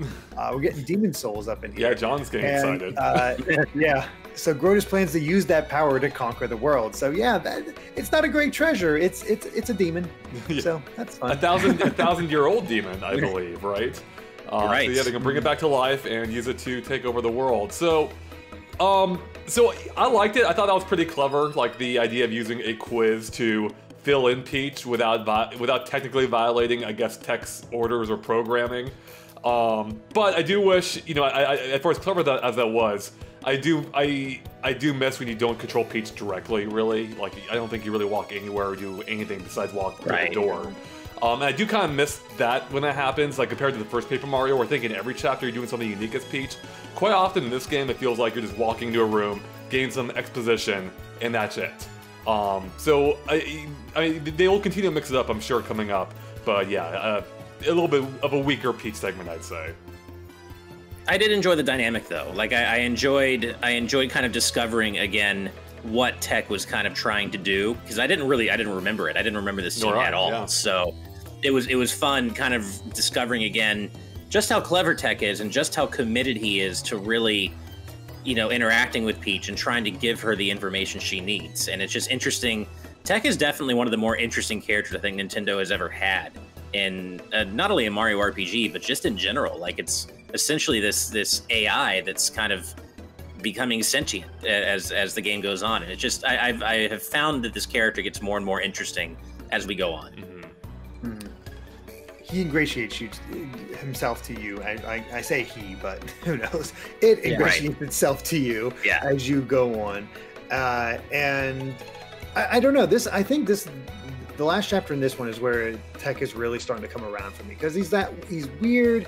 It's like comes across as really creepy, but now it's starting like, okay, now you're getting heartwarming. Now I get like this. This feels more like love than infatuation, which is what it initially seemed like. And I appreciate you can see the way it evolves as the chapters go on. Yeah, right. I would say Tech feels a lot more likable in this chapter. I liked the way that it was just kind of a quiz to reveal. I didn't get any of them wrong. I imagine he nudges you towards the right answer if you get it wrong. I did on purpose, and he just makes you restart the quiz. Me too. Yeah. Yeah, okay. And there's no unique dialogue for the wrong answers either. It's just, nope, you're incorrect, start over, unfortunately. And there's only 3 answers, okay. so it doesn't take. So even if you somehow can't guess it, it doesn't take long to get it right.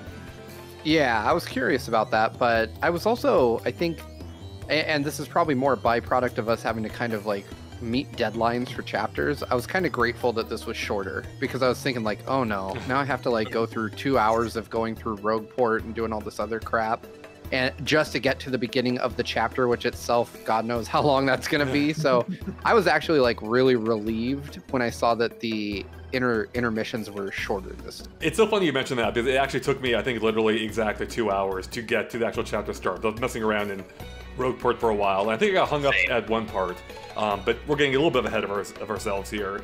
But yeah, I did think, the whole conceit of the quiz was clever. As Pro Toman says in the chat, the Tech quiz is truly a heartwarming moment.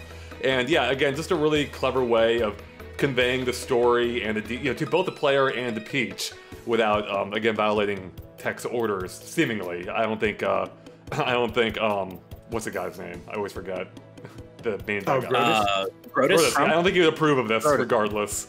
Probably and not. one thing I did like too is when Peach shows up, she's starting to feel a little bit sassy, like a little bit annoyed or agitated with Tech. When she first arrives in the room after being summoned, she's like, "Will I be dancing, perhaps, disguising, or will I sing a song or something?" Which you can read. You could read that literally. In that she's just being inquisitive. I'm pretty sure she meant that in a bit of a derogatory fashion. And she's like, and then, I think she's annoyed. Yeah, exactly, right. Yeah, she's like, what am I gonna do? Yeah, how do you want me to perform for you this time? Like, what am I doing this time? It's like, I think she's getting kind of tired of this. And that's why it's so fitting that this time he's actually got like valid information for her. And in fact, what's kind of funny is it seems a little bit dark, I think, because he's like, I think he says you need to answer this quiz before we can use the communication tool. But so he is being manipulated. He is manipulating her still. But at the same time, it is for her benefit. This information she needs. That Mario and she also softens needs. up when she realizes that too. Well, like once she realizes exactly what he's doing, she softens up a lot. Right. Exactly. Yeah. But yeah, overall, on the whole, though, I still prefer the chapters when you're actually doing gameplay rather than just reading stuff. Sure. So, anyway, by that I mean the interludes. So after this, we, of course, then return to Bowser. This time, he's just outside Rogueport at the Cheap Blimp, apparently on their way to Rogueport, and... You mean Glitzville? Oh, I'm sorry, Glitzville, yeah. And he's there. Apparently, actually, Derek, you want to describe it? Yeah. Basically, they want to blow off some steam, so they're going to go to Glitzville, and they're going. Cammy wants to take the blimp because she packed this really nice lunch, but Bowser's like, "Suck it, loser! I have the clown car. I'm going to fly there myself. I already know the way. I've been there before." And then it has mechanical issues that dump him into the ocean. And yeah, like ran out of fuel or something. Yeah, exactly. I'm not sure what happened there, but just technical issues. He gets dumped into the ocean. We get a recreation of 2-1 from the original Mario. And then the two of them meet back up at the Rogueport docks, where Cammy had a lovely time, had hot dogs, had her heart racing at the fights. She has merch and balloons. She had a great time. Bowser did not. So he burns her up, and like, all right, break's over. We're off to get these crystal stars again. Right. I do love how Kamek, or Cammy, is like, even at my age, I was shaking what my mama gave me in Glitzville. Yeah. Yeah. Just such fun dialogue. And she refers to herself as a hot young thing. Right. Yeah, and I think either she or Bowser refers to the Cheap Sheep, the blimp ticketer Cheap, as a cheapskate with double E. And I did appreciate that. I was like, oh, that's good. Yeah. That's good. That's pretty great. This is one of my favorite Bowser segments so far. And Steve, I imagine you probably really loved it since I know you like playing as Bowser in the World 1-1 recreation, right? Yeah, 2-1 was just as fun. I was excited to see that they included variety, that we actually got a water level this time. And I liked that you could still, torch things with your fire breath even underwater, which I thought was pretty cool. And this one actually was like a little harder to navigate because of Bowser's size. Like, I actually ended up getting hit, whereas in the 1-1, I didn't take any damage at all. Like, I got shrunk down to like a still enormous size.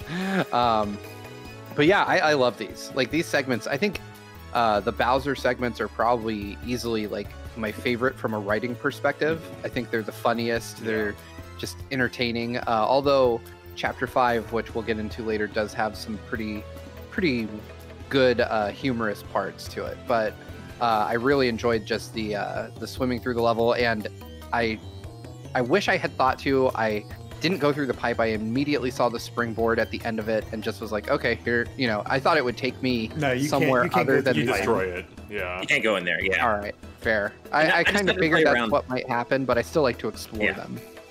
I decided to play around a bit with this segment, and I discovered that every time Bowser dies, for whatever reason, the world number goes up. So if you die, it's World 2-2, then World 2-3. It's the same level layout, so I don't know why they did that. And I decided just to see how far, reasonably it would go, and it actually does go up to 210, and I'm sure higher than that. But I just kind of wanted to play around with it and kind of push the limits and see what, can be done in this segment.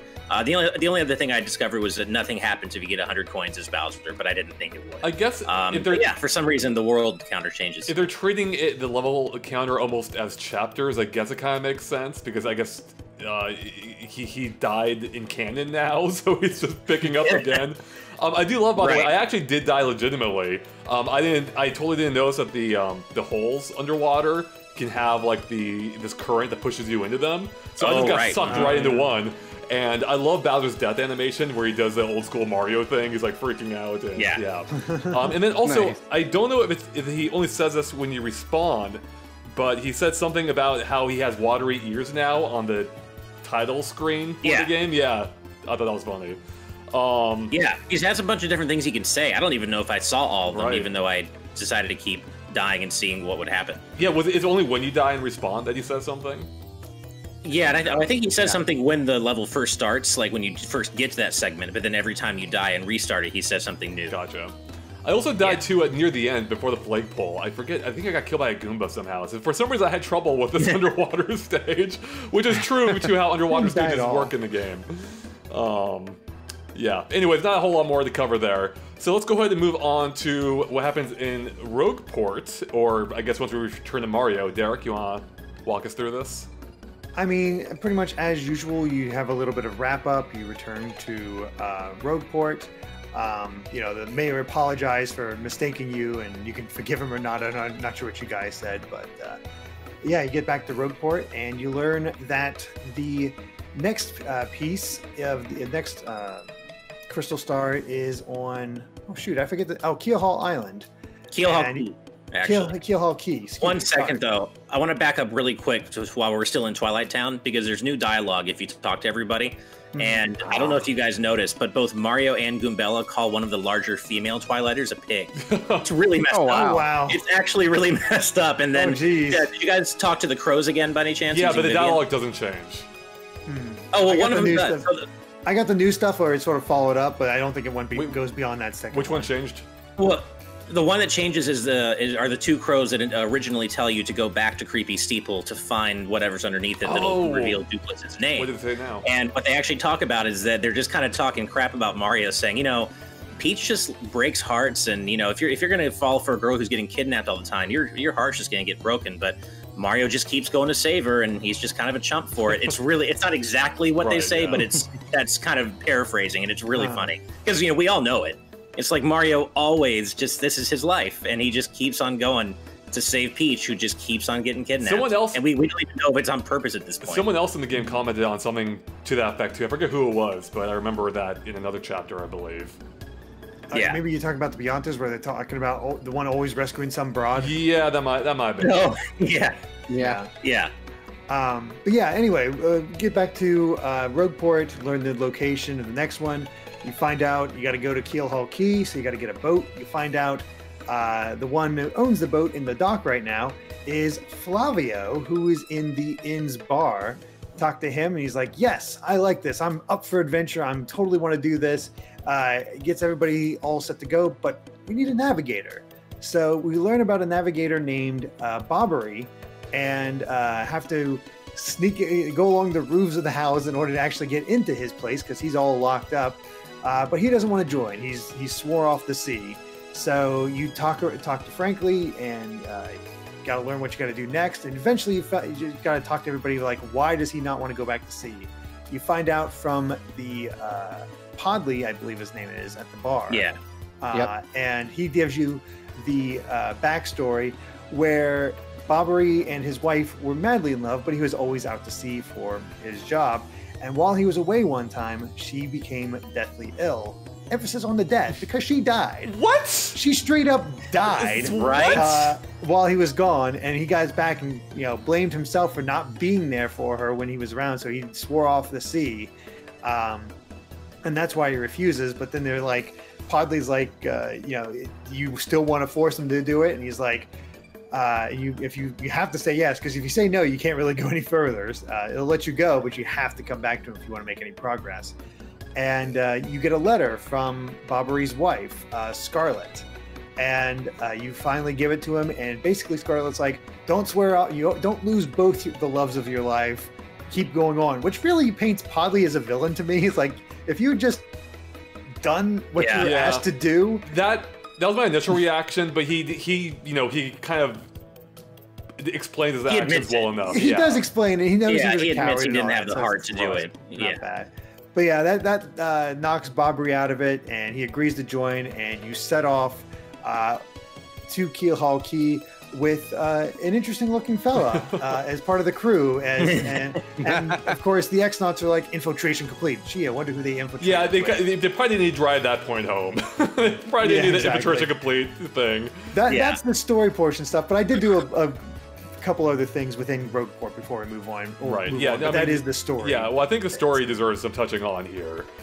Because Steve, what was your reaction when you were reading this or hearing of this tale of this character's wife just straight up dying in the game, and he wasn't even able to see her? He wasn't even aware of this when it happened. Yeah, I mean, at this point, I wasn't as surprised as I think I would have been a few chapters earlier. I mean, there are a lot of dark themes in this game. Literally. And so this just kind of fits in with the rest of the kind of unexpected stuff that I've experienced during my playthrough. So yeah, I was just like, oh, that's really sad, but I guess it fits for this game.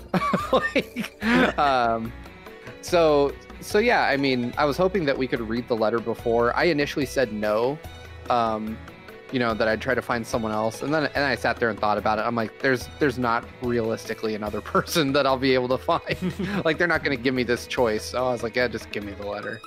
But I do want to go back and touch on like the process of getting to the house, which was interesting. Yeah, I really enjoyed that part because I keep thinking like I've seen all that Rogueport has to show me, and then I'm like, oh, I can use this new ability to go this way, and I can grab Broshi and jump over this small puddle and get on the rooftops, which I just thought that was insanely clever. Because initially when they're like, oh, when Professor Frankly was like, oh yeah, he lives next door, I was like, oh, I've been back there already. Yeah. He must be one of the dudes I've already spoken Same to, here. just going by a different name.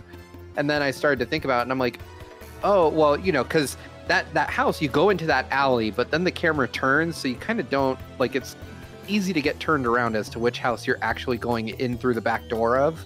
And so I was like, oh, I'm not actually going into the back door of that locked house. I'm going into a different house. So I ended up just searching the area and found my way through. And I thought that was really clever. There's like a shine sprite up there and a couple other things, I think. But, you know, rolling up and going through the chimney, I was like, they found a way to roll like every new ability you get into this one hub area. You have to use Yoshi to cross over to it too.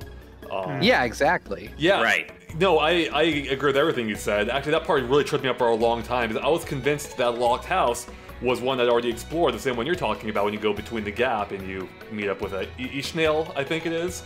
Yeah. So that's what completely tripped me up, and the fact that I thought Bobbery, I kept thinking, I knew it was a bomb that joined you, but I thought that it was General White. So I thought, so I just For some reason I did too. Yeah, so I was so I'm like, screw White. So I went back to Pedalsburg. I'm like, yo, join my team. He's like, I'm not gonna join your team. He didn't say that. And I'm like, what the heck do I do? So I think I actually just eventually looked it up. I was so confused, but I was so certain that I'd been in that house before. Even though frankly tells you straight up next door, I'm like, what? Is there something wrong here? Like, what's going on? So after I looked it up, one of the few times I had to look something up in the game. One of two, I think. That's when I realized, oh, okay, I need to go up. Or actually, I didn't look it up. I actually went to, no, I'm trying to stay as thematically appropriate within the game as possible. I went down to the sewers and talked to the fortune teller. Oh. And they start to tell you what to do. Like, every step of the way, I'm like, whoa, that's really in-depth. Wow. I actually ran into Bobbery by accident. I spent a lot of time exploring Rogueport between chapters this time, and that's honestly one of my favorite parts of this game. One of the many reasons I love Rogueport is kind of what you were saying, Steve, is that you think you've seen it all, but with each new ability you get, this town comes alive even more, and you can explore more back alleys and more parts of the map that you couldn't before. And I ended up finding 4 shine sprites between chapters this time. Oh, wow. There's a ton. Around. And that there are a ton. And that continues into the next chapter.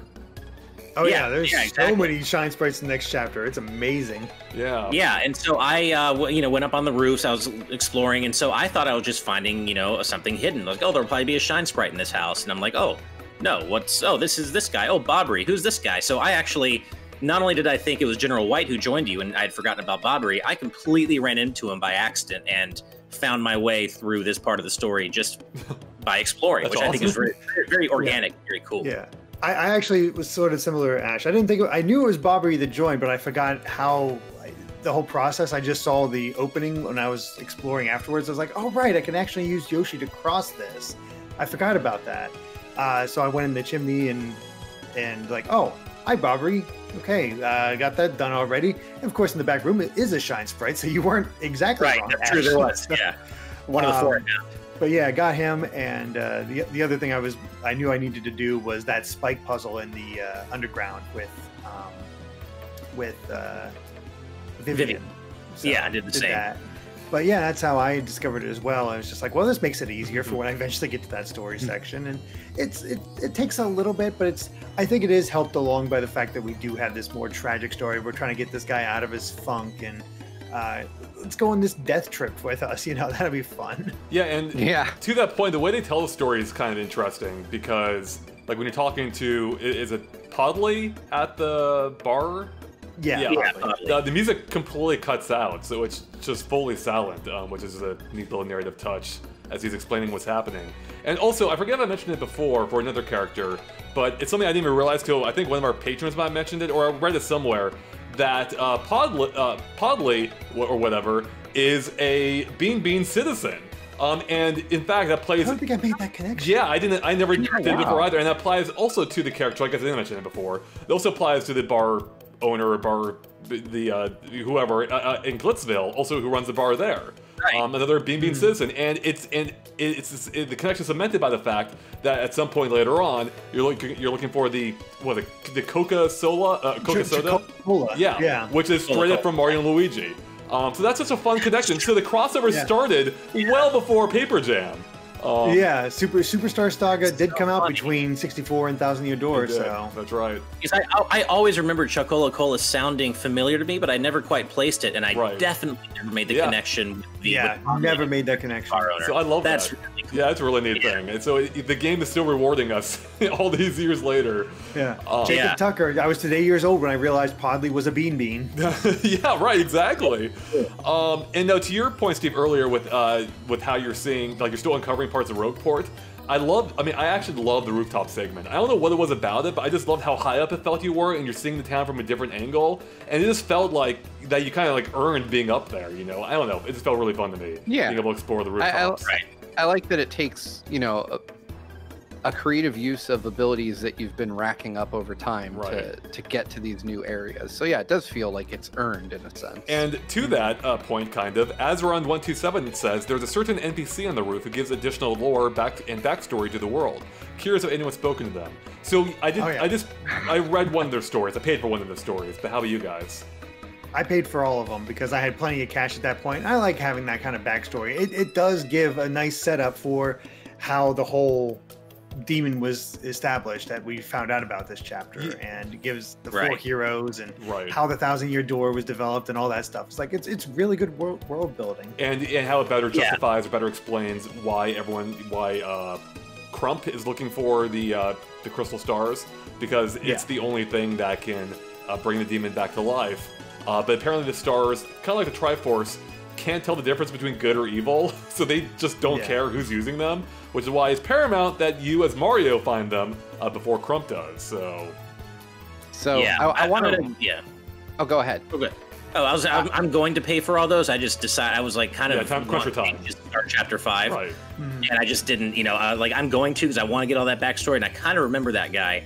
But I just didn't have the patience at the time because I'm like, you know what? I just want to make sure I get through chapter 5. That's how I felt too, yeah. And I was still in the midst of all my exploration. I hadn't done the troubles yet between these chapters. So I was like, you know what? That sounds like a real trouble yourself. Right? Yeah. Steve, you were saying? So I wanna call out why I didn't do this. And to do that, though, I have to talk about what Pro Toman just said in chat. He asks, this one's important. Did anyone go into the shop in Rogueport and find/buy a very eye-catching item? I definitely did, which is why I was broke. Because they have the Tales of Luigi, I think it's called, for Volume 1 for 64 coins. Super Luigi. Yep, 64 coins. Yeah. I bought the hell out of that. I did too. Did you read it? I'll be honest, I read it, but I didn't take notes on it. So, because I remember thinking it was pretty funny, but I did not jot down any notes for it, and I only had I want to say 80 coins to my name when I bought it. Oh, okay. I'm up to like 300 or so, I'm probably because I did a bunch of those troubles. I'm rolling in coins, but you can only have a max of 999, so I've been trying to spend them as I get them. But yes, the Super Luigi's book, Volume 1 at least, only covers the introduction, and you kind of get a subtle recipe in there, but it's also Luigi's point of view as he's doing this. Like, it's a book written with Luigi being the hero and talking about how Mario is off on some other quest that isn't nearly as important. Yeah, that's right. And I remember he mentions he got a letter, right? I got a letter because they needed my help. Like ignoring the fact that the letter was addressed to Mario. He's like, and my brother was out on some no doubt inconsequential errand. Like, he's just throwing shade at Mario the whole time, and it's really funny. and you even see Luigi once again in the bar this time, joined by the new Buzzy Beetle partner who has a wrench sticking out their back. And apparently his name's Torque. Torque, that's right. And lent Luigi his go-kart, which is funny because go-karting comes up a couple times in this chapter from Luigi. I think it's mentioned in the book, or his story at least. And that's something that's been playing more of a part in the recent Paper Mario games, between Color Splash and even the new one, where Luigi drives Mario around on it. So it's kind of fun that started even back here. Mm-hmm. Yeah, go ahead, Steve. Oh, I was just gonna say, this might be my favorite story so far. The partner is not my favorite, but he's talking about it, and he's like, "Oh, I joined the race immediately. I've been go-karting before." He's like, clearly alluding to Super Mario Kart, and he's like, "But these people were using machine guns and flamethrowers, bazookas."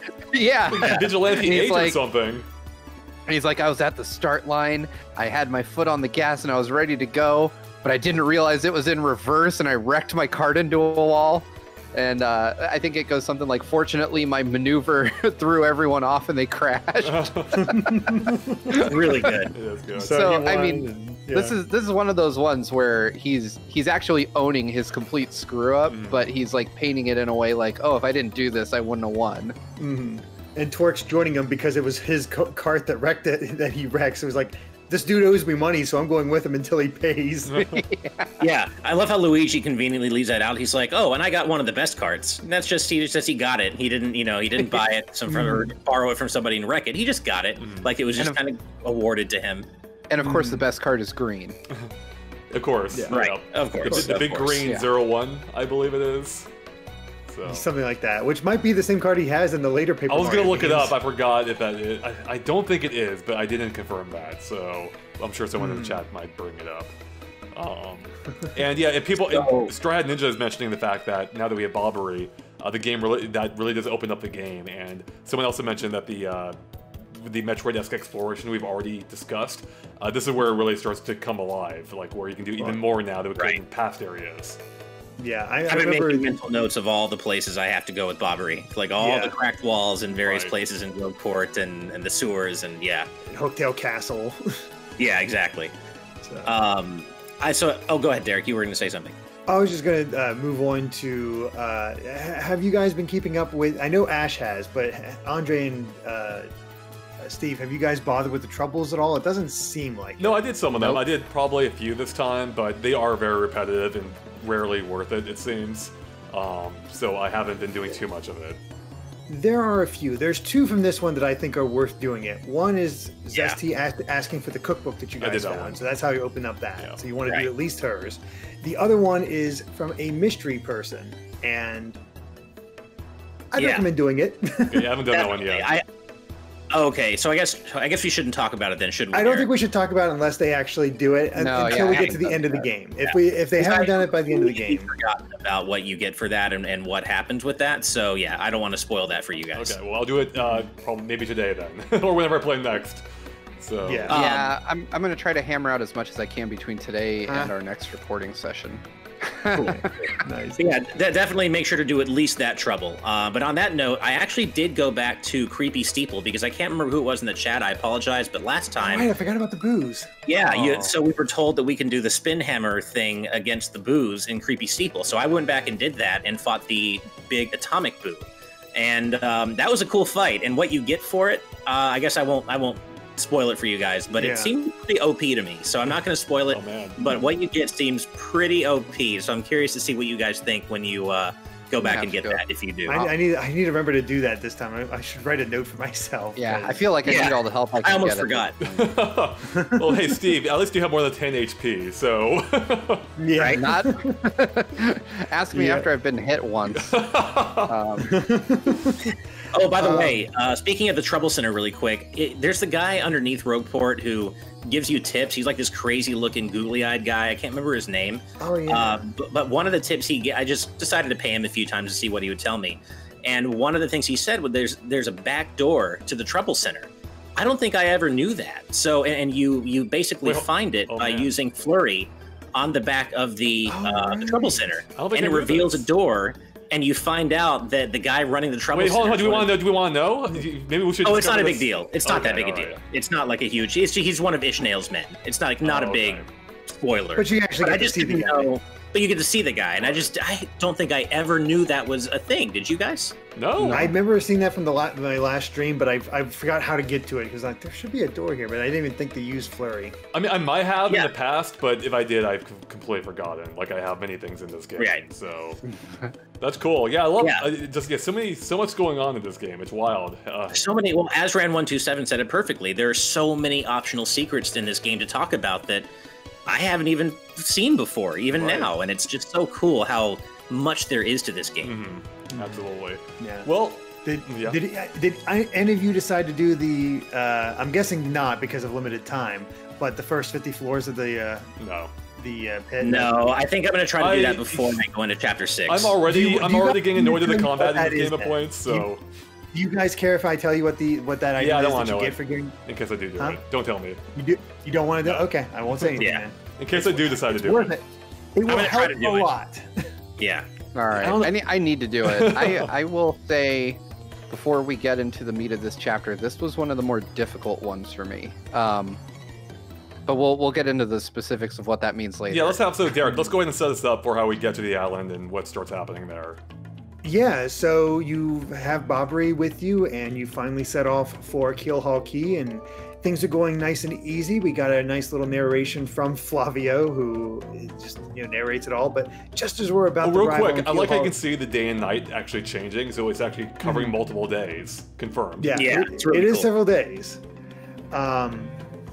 And yeah, we are almost at Keelhaul Key when all of a sudden, at night, as Flavio is regaling us with a story again, ghosts appear, pirate ghosts appear, Tons of and them. just surround the ship and cover the ship, and people will go overboard and run away, and it ends up capsizing everybody. And it takes 3 days to get everything set up to have a sort of shed and tents set up so people can live. But there's 3 missing people and not looking good, other than the fact that they washed up on Keelhaul Key. So it all becomes a whole thing of finding the lost members, which includes Bobbery and Four Eyes and a toad, and finding them. Whenever you do find them, you have to. I'm not sure how far I should go for the whole story overview for this one. Well, maybe up to the actual entrance into the grotto, I think. Yeah, okay. So you find those 3, but Bobbery bravely says, I'll stay behind to deal with the ghost, and the other 2 run off. You go back to the town, you find out, no, we got to go save Bobbery. You go back to Bobbery. He's in bad shape. He's okay, but he's dying. And as his last request, he wants a Chicola Cola that he saved as a one final toast to his dearly departed wife. And he feels like he wants to drink that with her before he goes to see her.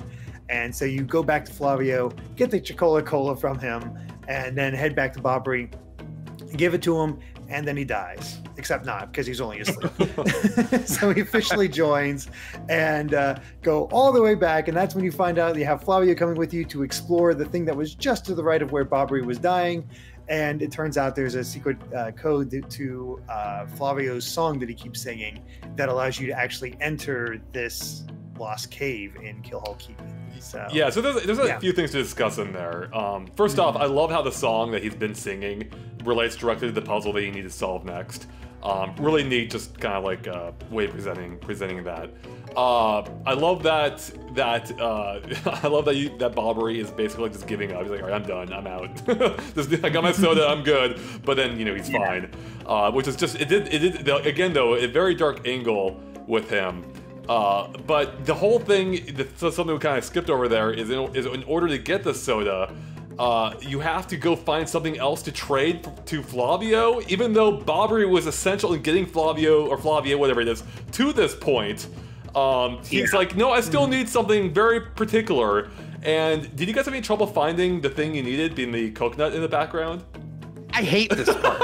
I hate this part with everything that is in my soul. Do you mean this entire this entire island portion up to the grotto? No, this getting Flavio his stupid item. So when we got marooned on the island, the first thing I did was explore the shore, right? Yeah. And there's like a little blue guy that pops up in one of the upper left corner. And immediately I was like, attack! And I jumped on him, and he I don't know what the hell. A part of his body comes off? I don't know what it is. The little cartoons, the little bumps that pop up. You get a whack-a-bump is what it's called. And it's an awesome item. Yeah. It restores 25 HP and FP, and you can farm the damn thing. Like, you can leave, come back, hit him again. Point. Yeah. But I did it. I was like, dare you hurt Wacka? That is actually a big thing among Paper Mario players of whether you actually harm Wacka or not. His name's called Wacka. Of course you're gonna whack him. Yeah, once I figured out his name, I switched from jumping to hitting him with the hammer. Right. And I do hit him once. I love his dialogue too. If you talk to him, he's so positive. He's like, "It's such a bright, cheery day. What great weather! Nothing bad could happen today." And then you hit him with the hammer. Change your name, idiot. So good. But here's the thing about this that bugs me, right? So the first thing he's like, oh, I want to trade this for something to eat, right? And there are other moments in the game where you give someone something to eat and it just has to be an edible item. Right. So I'm like, here, have an item. He keeps the damn I thing. did that too. I was so I annoyed. didn't know that. Yeah, he takes it out of your effing inventory and tells you, oh, I don't want this. Funny. And so then I gave him a whack-a-bump, which is and he kept it, and I was ready to murder this fool, because when you give him something wrong, he's like, I need something tropical, something from this island, or, you know, something like that. So I was like, oh, well, this is the only unique item I've encountered. Right. And then as soon as I realized, I'm like, he wants some stereotypical BS, like a coconut. Like, it clicked, and I'm like, but I had not yet seen a coconut, and I'd backtracked through this island. So not only did I have to go back to him to find out he wanted a thing, he stole 2 items from me. Then I had to go back and explore for a coconut, and I'm grateful that I did, because obviously 1, you can't get through without it, but 2, you find some really great badges that help you throughout the rest of the chapter if you actually do you explore. There's the ice power badge, which helps you. Which I couldn't figure out how to get that one. I couldn't either. Oh, really? Yeah. So you turn into. Oh, you turn through on the bridge, and you slip through. Good thinking. Yeah, I ran into the comments on the width of the slits, so of course. Yeah, and it took me a while. I had to come back and think about it, because like, how do you get that? There's no way to do it, and I ended up figuring it out. Steve showing us all up. Yeah. Well, the thing is, for me, I figured it out when I went back to get the coconut, because I ended up going down the stairs, because I was like, okay, I need to get through the warp pipe to get to the background. I can see the coconuts back there. And then once I did that, I knew that there was a badge over there, and I was like, oh, well, you know, me and Broshi will float over that way. And I realized you come up short every time. So I started thinking about it, and I was like, oh, the bridge, like, there's a clear gap and you can fall through. But yeah, that's a lifesaver in this chapter. Like, having that ice power badge. It really would have helped. I didn't even think about that. It's funny how different your experience was from mine, Steve, because I actually had a coconut already by the time Flavio needed it. So fortunately, I guess I just explored in the right order, and I never knew that he can just steal your items like that. It's obnoxious. So messed up. That's awful. One more reason I hate that character. Yes, same here. Flavio. I hate everything about him. Like, it's not even that, like, I don't mind hating characters that I like to hate. I just straight up hate Flavio. He just sucks. He's a stupid character. I hate how he looks. I hate his dialogue. I hate he steals your crap. I hate everything about him. And he even goes so far, and I posted about this on Twitter because it struck me so much. He calls Paw Patch Squinty and Cyclops. Like, that's crossing the line 2 times, because this guy's wearing an eye patch, and he's making fun of that fact twice. Yeah. And you're like, you know, well, let's bring our hammers at dawn. I would have whacked him right then and there. Are you kidding me? Yeah, forget Wacka. You gotta whack this guy. Yeah. He's awful. I kind of like Flavio just because he is that ridiculous. I mean, and what's funny is he's an out-and-out jerk. There's no doubt about it. He is so pompous and full of himself. Right. But there's something lovable about that to me, just the way, because granted, he didn't steal my items. He stole my items like Steve, especially a whack-a-bump. He's dead to me, but thankfully he didn't do that. And I will say that I remember a little enough about the game in general that we'll get into this later, but I was surprised at the end in terms of Flavio, even though I still really don't like him. He did surprise me, but we'll get to that later. Yeah, we'll talk about that. Complete D-bag piece of trash. I mean, it's cool that, nobody likes Flavio in this. What is he? What is Flavio? He's a thing. Earwax. That's what he is. His nose does look like the thing that Shrek pulls out of his ear. The earwax up here. What did you guys say to Flavio when he's asking Mario to basically go put his life at risk and explore the island? Yeah, I love the background, like the toads. One of the toads in the background. He's like, "Heck yes!" He's like, "I'm not going." Heck yes, Mario, you go do this. Yep. They're all so happy to stay behind and not help at all. That's pretty great. Yeah.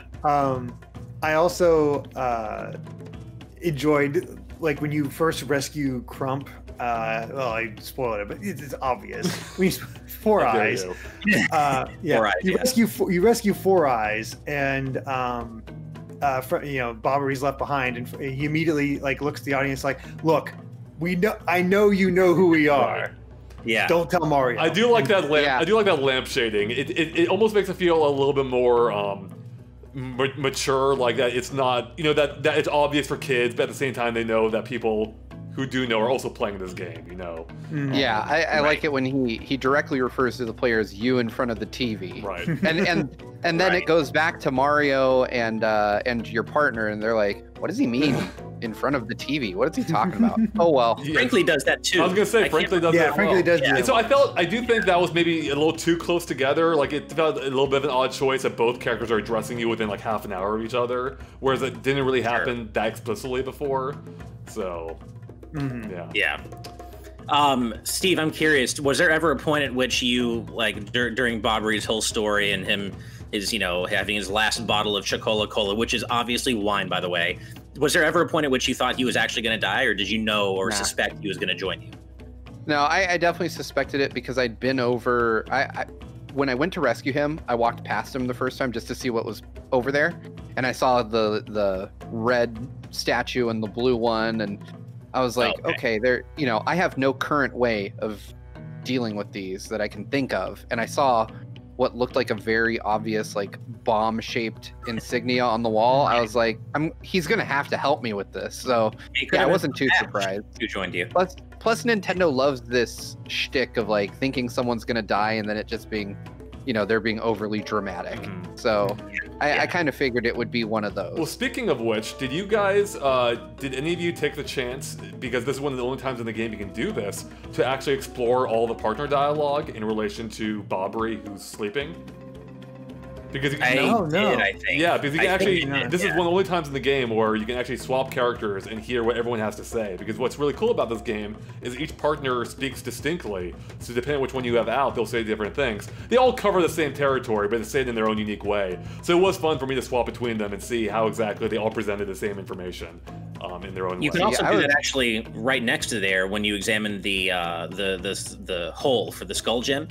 Every partner will say, "Oh, that looks like might." That fit with Flavio's gem. And you can I also did this in chapter 4 when you examine the locked gate in front of Creepy Steeple. They'll all say some variant of like, "Oh, lame, that's locked. Hey, this seems locked. Right. Oh my, that's locked." It's funny to see how they small differences, just slight variations. Yeah. That's pretty cool. Yeah, no, I was so ready to be done with this portion and get into the meat of the chapter at this point that I was just like, let's just wake him up and keep going. And I was thinking, by the way, that we're going to wake him up and go 6 inches to the right. Nope. You're going all the way back. There's more backtracking in this, I think, than in freaking Twilight Town, and I hated it here. It's because of the way you have to do it. You have to use Yoshi to go over a very thin part. I fell off a bunch of times too. Am I the only one who did that? Did I circle back around? I thankfully did not, but I did a lot 4 years ago when I streamed it. It happened a lot, so it's like I know where you're coming from. What's especially annoying is because when you have Yoshi out, it looks like you should be able to use Yoshi to cross some of the gaps that you have to jump with Mario, but without realizing it. So I tried to cross with Yoshi and you can't reach it. I'm like, oh god. So I climb up the stupid thing again. And yeah, the back and forth isn't fun. And I think it's for a few different reasons. As Derek is touching on just the design of it. 2, I just don't like the area that much. It's just not that interesting. And it's annoying getting attacked by the enemies there, especially these really fast enemies like the piranha plants. And they respawn constantly. They respawn constantly. Yep. And these are annoying battles. And 3, there's no mystery pulling me through. I guess there's a ghost mystery, but there's nothing really compelling about it, and it doesn't wrap up that compellingly either. As compared to Twilight Town, where there really is this really thick atmosphere and mystery here. Whereas here, I think they could have done a lot more with the deserted island concept than they do, and it felt like a retread to Paper Mario 64 to some extent, where something similar happens. I don't think it's a shipwreck in that case, but you end up on an island, and it doesn't feel all that different from this one. So yeah, the beginning of it, the first half of this chapter, I really don't like. This actually might be my single most, it's the part of the game I dislike the most so far. That's interesting. I dislike this one. Oh, sorry. I also dislike it, but I don't think it grated on me nearly as much as Twilight Town's backtracking, because of the fact that the enemies aren't crazy OP in this part. They're annoying. Like I did get to a point where I was just trying to dodge them instead of engage with them, But the first couple of times through, I was like, okay, these are easy wins, and I'll rack these up to get star points. But then, you know, after like 3 times through, I'm like, okay, I'm done with this. And I tried to use Vivian to hide in the shadows to throw them off, but then the piranha plants will just sit there. They'll just hang out.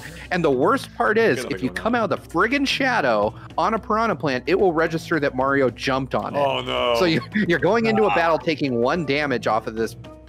It was so incredibly annoying. So I ended up just getting on Broshi and like running through because I was like, I can outpace them on him, and that'll be fine. But I agree with you, Andre. I think the key that Derek touched on is the fact that you have that dumb portion where you have to hop on your Yoshi and hover through, and it is tricky. You can miss it real easily, and if you've dodged those piranha plants down there, they're waiting for you. Like the minute you land, you're in 2 fights back to back, and that drove me insane. Right. It's so interesting to me because I actually agree with Protoman in the chat, as well as you, Steve, in terms of the backtracking. For whatever reason, didn't bother me in Chapter 5 as much as Chapter 4. I mean, it still bothered me, and I was like, oh man, yeah, there's some backtracking. But I think for me, I guess I didn't have trouble with the Yoshi parts and the platforming in general, so I felt like I got through those parts a lot faster than Chapter 4's backtracking, where you have to cover a lot more ground anyway. And I found the monsters or the enemies harder to avoid in Twilight Woods. So I don't know. That's so interesting. It didn't bother me. That was the opposite for me. I didn't have as much trouble dodging the enemies in the woods as I did here. Right. Yeah. That's so interesting. It is interesting.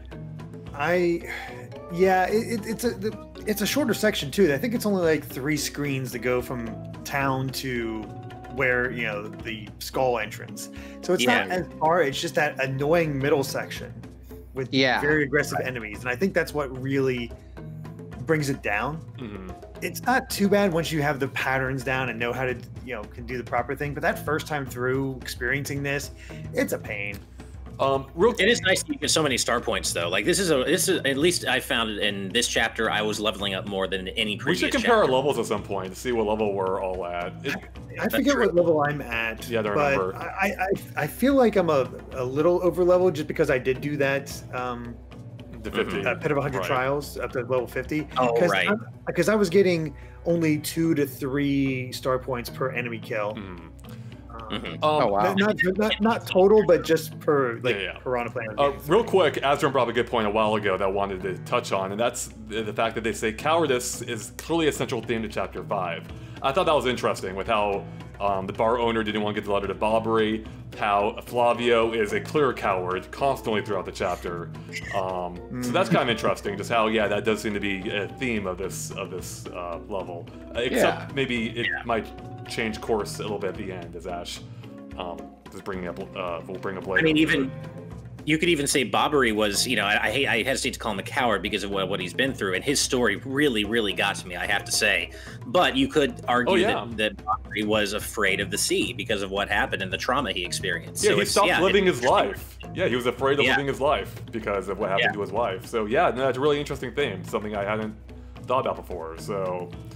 Let's go ahead and move on, or start moving on, where we solve the puzzle to get into the grotto. Did you guys have any trouble with the puzzles, by the way, here, getting into it?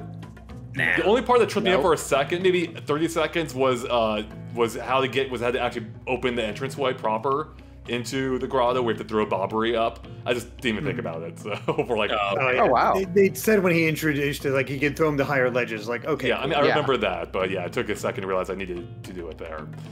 So the grottos where things pick up a little bit for me. I like the setting more. It's more interesting how you're exploring these old like pirate areas, clearly abandoned. You can see like rooms where they're storing stuff, like a room full of barrels, for instance. There's some puzzles that play into it. You see shipwrecks, like you see various shipwrecks as you go through it, including one part you go into the background to hop on a ship back there. And yeah, this is the part that I actually did start to enjoy. It's a little bit more straightforward than the rest, which might partly be why I enjoyed it. And this is, of course, where you get the ability to turn it into a boat as well, by way of another cursed chest. And I love how this cursed chest doesn't even try to hide it anymore. He's like, all right, you know my deal. And he's actually thankful for you letting him do his thing, you know? He's like, I really appreciate you letting me do my spiel. I thought that was he was all upset at first because Mario was like, just give me my curse. Right. Yeah. There's a particular line I really liked when the black chest says, "You're a twisted little guy, aren't you?" And then Mario goes, "Mm-hmm." Yeah. Like, yeah, I am. Yeah, Sure. Mario knows what he is. Yeah, I loved this dialogue more than any of the others so far. Like, just the fact that he's like, oh, okay, well, here comes the ghost with the key because you've seen this all before, haven't you? Like, he's just so pissed off that this has already happened to you enough to where you just know it. He's like, what do you mean this has happened to you 4 times already? That's so great. Because I walked in and I was thinking like, oh man, like I didn't find the key, and they're usually really conspicuous where they're located. So I mean, just the fact that he frames it that way, like, oh, because you've seen all this, I was like, this is the first time it's happened this way actually. So yeah, I really enjoyed this one, and yeah, I love the fact that at the end he's like, yeah, thanks for letting me do my bit. I feel better now. Pro Toman says, I love it when you refuse to give the key to the chest. I don't remember if I actually tried that this time. I never did that. Yeah, I didn't do that either. I don't know if I did that. Yeah. Oh man, we all dropped the ball this time. Yeah. Yeah. Oh, I like how too, even after the battle, or even after you get the paper plane ability or paper boat ability, the chest is like, I hope that didn't hurt too much. You know? Yeah. He's kind of concerned about you. Like they think they're evil, but they're not really evil. No. Yeah. Can I just say the paper boat is like my favorite ability so far. Oh, really? Like I really dig the paper boat. Yeah, it was fun. Like I ended up just exploring the waterways all throughout the place, hoping to find things. I don't think I found anything worthwhile, but it was one of the ones like I like the tube one where you roll up into a tube, but I feel like it doesn't control the best. Like it's easy to kind of like veer off to the sides, whereas the boat controls the way I would expect it to. Yeah. And I really enjoyed like kind of the layer of depth it adds to the grotto. Yeah, because go ahead. Derek. Well, I was going to say with the boat, it's nice because you're exploring, you're solving these puzzles and traps and getting through things, and you obviously have to backtrack in order to do other things. But you're backtracking as the boat, which makes it feel different, unique. This is the proper way to backtrack, and I appreciate it because of that. Boat's not my favorite power. I think it's a little slow, but otherwise, I like how it's integrated into this grotto. This is definitely a good dungeon, in my opinion. I think it's really well laid out. I mean, you guys are ignoring the inherent problem with a paper boat. How does that even work? Right? Yeah. I mean, the water is wax. I also just like the combination of the fact that in this chapter you get both Bobbery and the paper boat, and that really combined, that opens up the biggest Metroid-esque part of this game in terms of, you know, that when you get back to Rogueport, you have so much to explore now. It opens up so much more of the game, and I think that's really cool and exciting. Yeah, it's really fun that now we've been back to Rogueport 4 or 5 times at least. And so it makes the new areas even more rewarding as you're like still uncovering new areas that you didn't know about in a town that you think you know. And I love whenever games do that. Yeah. So, and I really do think I think the exploration in this game is more satisfying than even in a Metroidvania. It's fun to uncover these areas, whereas in Metroid games you do it because you have to, but here I do it because I want to. So, Derek, you touched on something just now that I wanted to co-sign on. I really like this dungeon. In fact, I would say this is my favorite dungeon in the game so far. Not that there have been that many necessarily proper dungeons, but I loved everything about this dungeon. It's like, it's long, but it's not too long, but it's long enough to feel like a proper adventure. And it's got a really nice mix of like combat with new enemies that aren't really that hard. So it's not that stressful, which I guess could be good or bad depending on how you feel about it. It's got some good puzzles and some exploration that kind of loops back in on itself once you get the paper boat and you got to get the winch handle. I just really like this dungeon a lot. There was just a lot of variety to it, and it felt like a proper adventure. It has enjoyed it. Atmosphere. I love how you can hear an accordion kind of come in, fade in and out through the music. Kind of like you're in line for Pirates of the Caribbean or something. Yeah, that's true. It's so great. No, I agree with you. This is the part of the chapter that really kind of comes alive. I just wish it were paired with a more interesting story. I think it's where this chapter kind of falls apart for me a little bit. There's just no real strong narrative pulling you through, unlike in Chapter 3 and 4. But yeah, Straw Hat Ninja also says, I thought the grotto was just more fun to explore than the island, and I agree. Island feels generic. It's just a generic island. Although I should mention, I did like You can see the sunbeams in the corner, top right corner. Like that was a fun, cute little detail, making it feel a bit different. But yeah, the grotto's really where things come to life here. Yeah. Yeah, so I guess as we work our way through the grotto, we eventually encounter a group of toads that apparently also shipwrecked. Yeah. Real quick before that, did you guys have any issues with that section where you had to dodge the waves? No. I got caught up in the waves one time.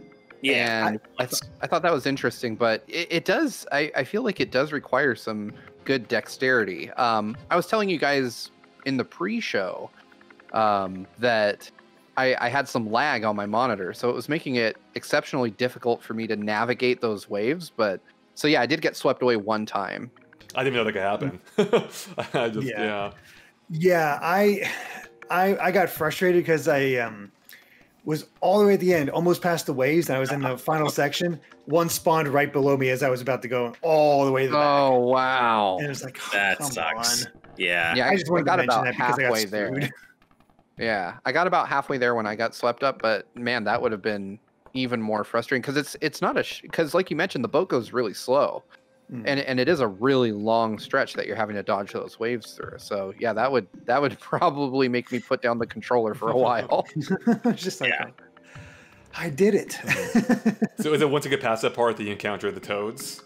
Yeah. Which how is it that the toads even saw you? There's a giant rock in the way. You're that big, and you're on the opposite side of the room. Nothing about this made sense. Especially they're bored and they see movement. Especially given the fact that when you encounter them, they realize you're a tiny boat.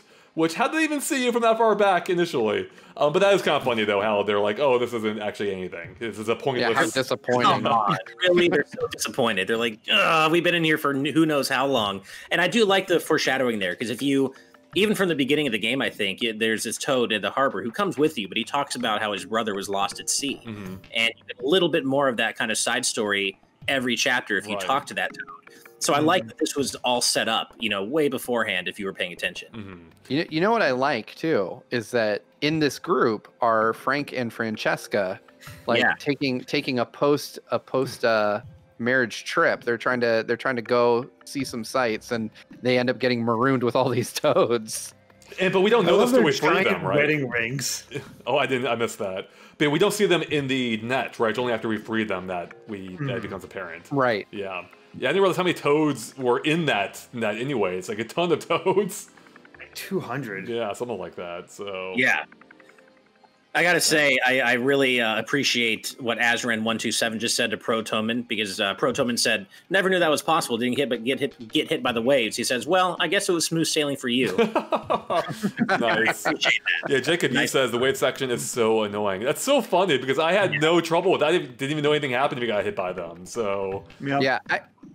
I do want to point out, I love how they do those waves too. Like they look like paper rolls going through, which I think is just another really cool little visual touch that they put in this. It is interesting to compare to see the evolution of how paper is incorporated into the game through the series.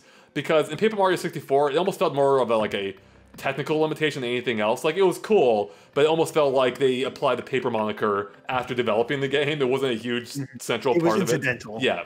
Whereas, then they played more into it to this game, at least visually, to some degree through the dialogue as well and Mario's transformations. But then then comes, Super Paper Mario, then Sticker Zero and Color Splash, with the most recent, obviously, really playing into it to an amazing degree. So it's just kind of fun to see that slow evolution, paper just becoming more of a central element of this world and universe even. So... also, go ahead. Visual cues. I wanted to bring up these toads because did you guys notice their heads? Because they have patches on their heads, their hats, which fueled the debate. I think at this point they were considered hats because they have little patches on them, as if they were ripped and they had to patch them back up. It's funny. I saw those as more like scuffs and even stitches. I didn't see them as patches. Maybe I should have gone back. Maybe they were stitches. Maybe they all got the exact same head wound, head wound that they had to stitch up. Yeah, that's how I that's how I read it. At least that they were just kind of scuffed up and maybe had to stitch some wounds or something. But I absolutely refuse to believe that those are hats. They are absolutely they're their heads. They're their heads. It's just head wounds for each one. Yeah. I just prefer not to think about it at all. Yeah. Now, one thing we haven't mentioned yet is as you're going through the grotto, you keep hearing these weird ghostly sounds as you progress through. Oh man, I love this. The payoff for this is so good. Yeah, would you want to take it away, Steve, then? Yeah, so all throughout, like as you make meaningful progress in the grotto, you hear like spooky, like ooh kind of ghost sound stuff, right? And after you free these toads, you find the ship. And there's the clear signposting that you're about to fight the boss. There's a save block, and there's one of those blocks where you can pay to recharge. So going in, I was like, okay, this is where the boss is. You go through the first door, which again I was expecting just to walk right into the boss encounter. You don't. There's like a antechamber, if you will, and you get more of those spooky ghost noises. And I'm like, okay, there's nothing in this room but another door. So I kind of do a check of my loadout, make sure I have the partner I want, even though at this point I have the badge that allows you to switch. But I was like, I just want to make sure going in, I have my optimal setup. And I go through the next door, and there it is. There's the treasure, the crystal star, and the boss kind of materializes, and he's like, ooh, and then he starts like hacking and coughing, and he's like, I'm not doing this anymore. He's like, I'm Cortez, what do you want? Like, and I thought it was so great because, they kind of lean into this whole stereotypical spooky ghost bit throughout the entire dungeon. Right. And then when you get there, he's like, nah, I'm not doing this. This is dumb. Yeah. He's like, I'm a pirate. I'm a scourge of the seas. Like, this is not what I do. Yeah. Yeah. I really liked that. The boss, on the other hand, I did not like. So, yeah, how did you fare, Steve, during this battle? Horribly. Horribly. Oh, man. To the point that I literally turned the GameCube off last night without having beat him. Whoa. I was like... You rage quit. So this guy was so rage-inducing for me. He has, what is it, 3, maybe 4? Is it 3? No, it's 3. Three forms, but then, and I did okay the first time. Like, beat Form 1, I had Goombella Tattle on him, so I would know how much HP he has. Beat Form 1, no problem. Beat Form 2, no problem.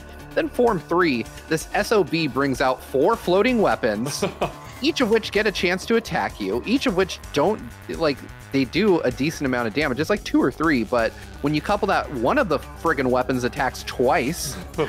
So the sword swings and then swings again, and then his 3 other sword buddies end up attacking you. Then Cortez himself attacks you for 4 damage. Then when you get this mofo down to half life, he eats the dang audience and refills his life completely. I forgot about that. Creating effectively a 4th stage of this awfulness. Like, and I could not get through him. Like, it was...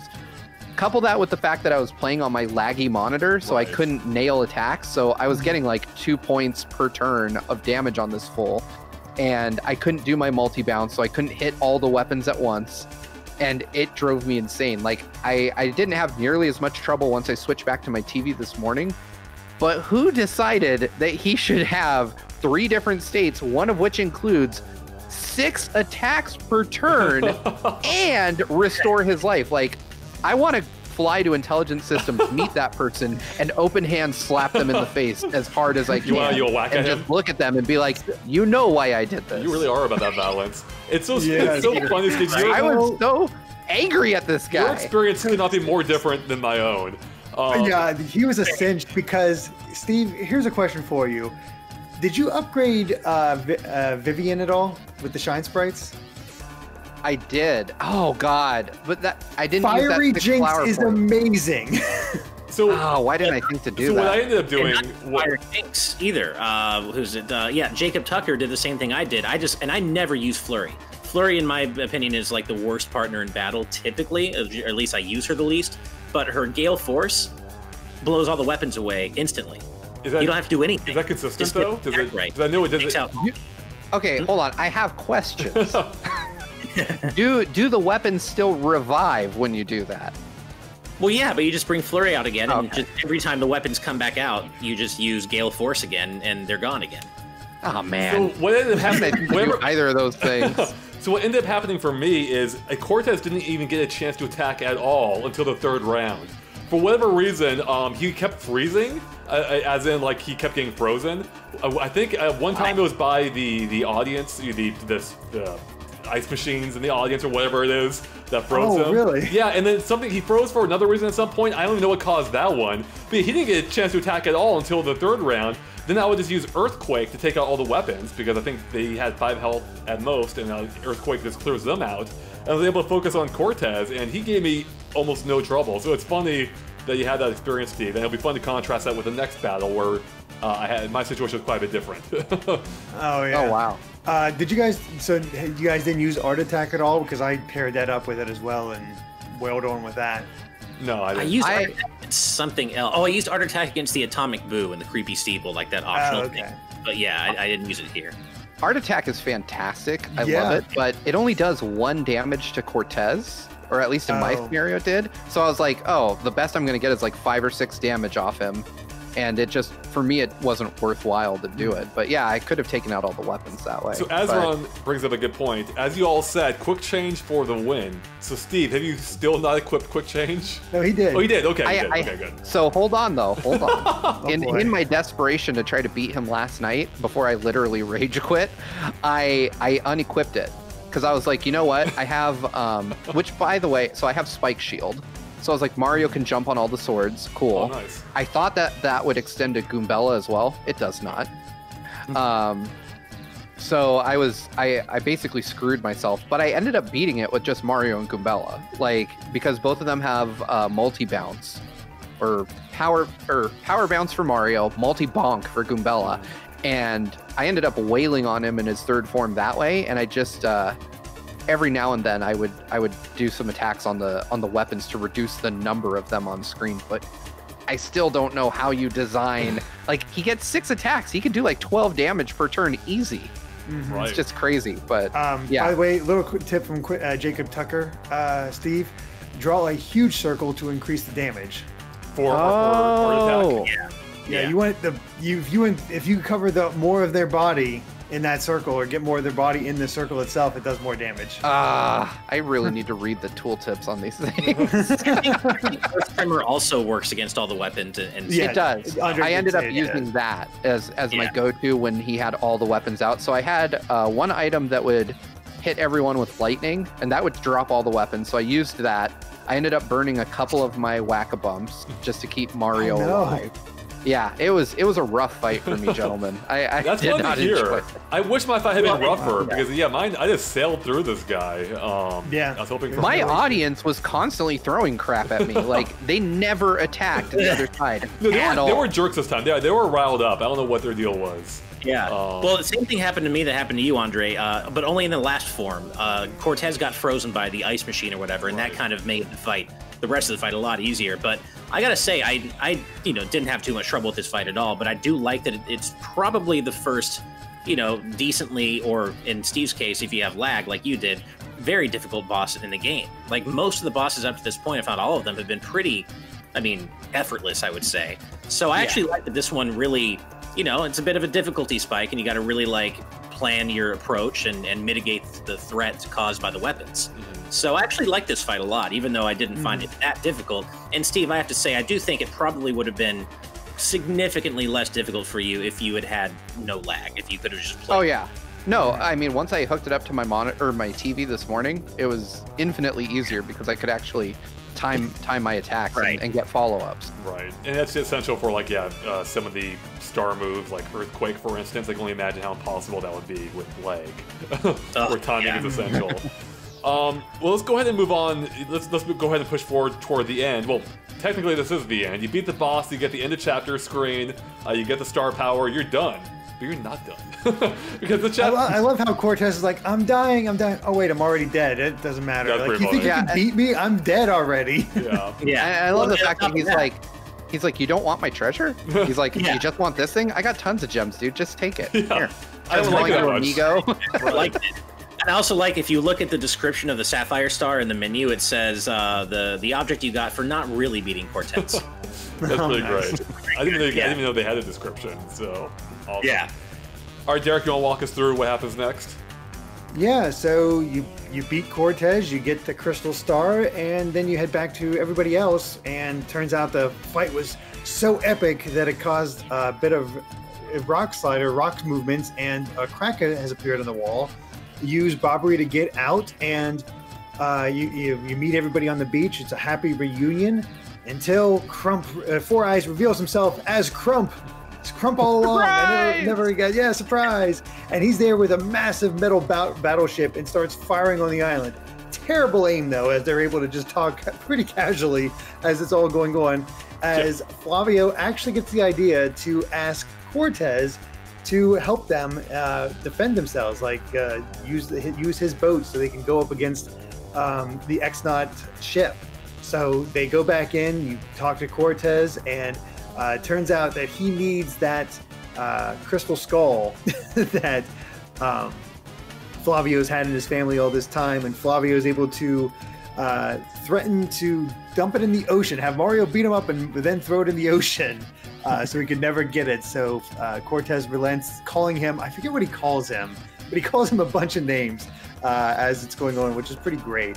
And then you get probably just a badass scene of the Cortez's boat bursting through the paper wall to come out to the ship, and then you have Ghost Pirates versus X-Nauts on the sea as everybody's just chaos. It's Pirates of the Caribbean right here. Yeah, exactly. It's like, this is pretty freaking epic for what it is at the time. Like, jeez. Yeah. And then you fight Crump. So.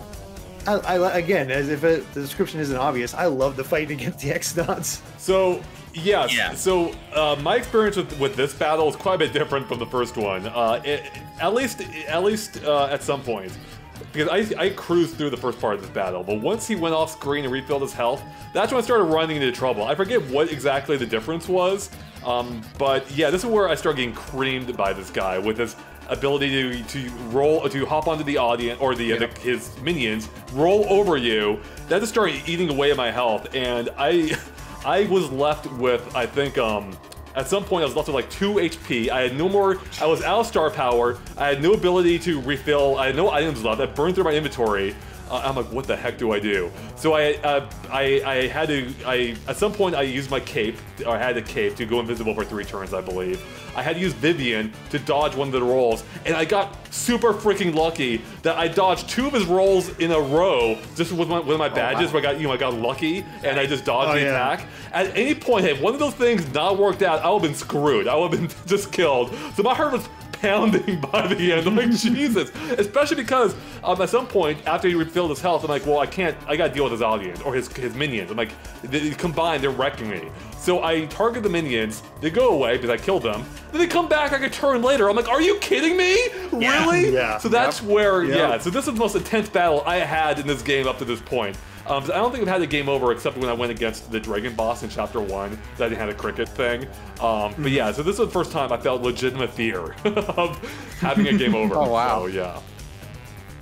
Interesting. I didn't have that much trouble to fight, although I did have more than I expected to, because for some reason I could not, I don't know if it was just too late at night and I was tired or what, I could not time multi-bonk on Crump. I couldn't either. I think it's partially the spacing of it. It's just hard to tell. Yeah, I think that's kind of what it was. Yeah. Just the way she jumps, and I just couldn't get it, so I wasn't doing that much damage per turn. So I ended up taking a lot more damage than I needed to, and I think I used 1 whack-a-bump.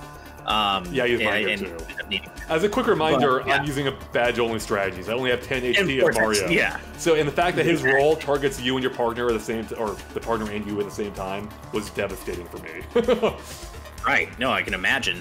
But yeah, it definitely gets a lot harder after he goes off screen and refills his HP.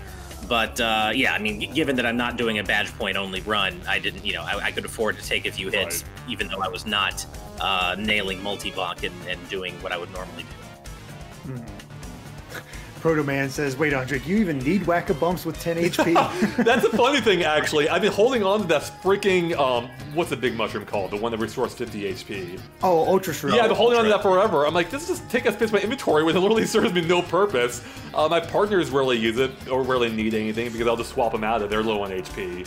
So yeah, Mario's the only one that would need it, and he can't use anything beyond the super mushroom. So I've largely been relying on the first I forget what it's called, the first Crystal Star ability to refill my HP. Oh, which we got a better one now with Sweet Feast. Oh, Right. yeah, I haven't been able to use it yet, so that'll be nice. Yeah. Nice.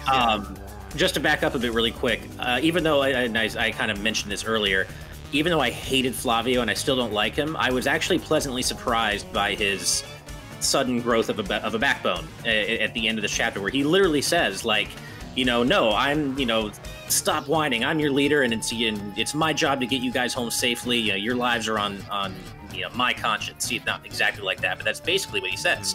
And he steps up and he actually faces down Cortez.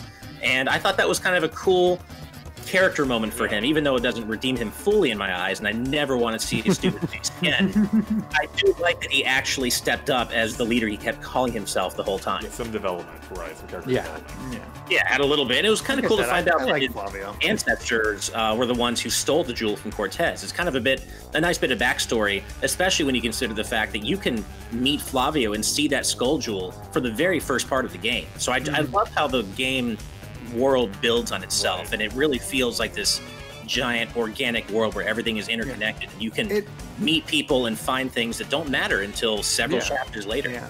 It also explains why he knows that song with his ancestors and all that. It does. So it just happens to have that connection. Real quick, since we're talking about Rogueport again, why did Flavio's ship appear all of a sudden? Where has it been all this time?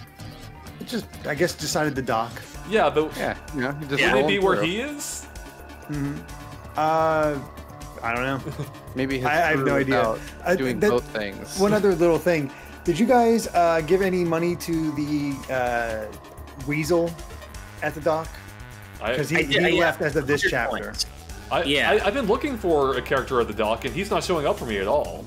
Well, he's gone now. Well, even before this chapter, before starting this chapter? Yeah, well, no, before this chapter, he should have still been there for a bit. He wasn't.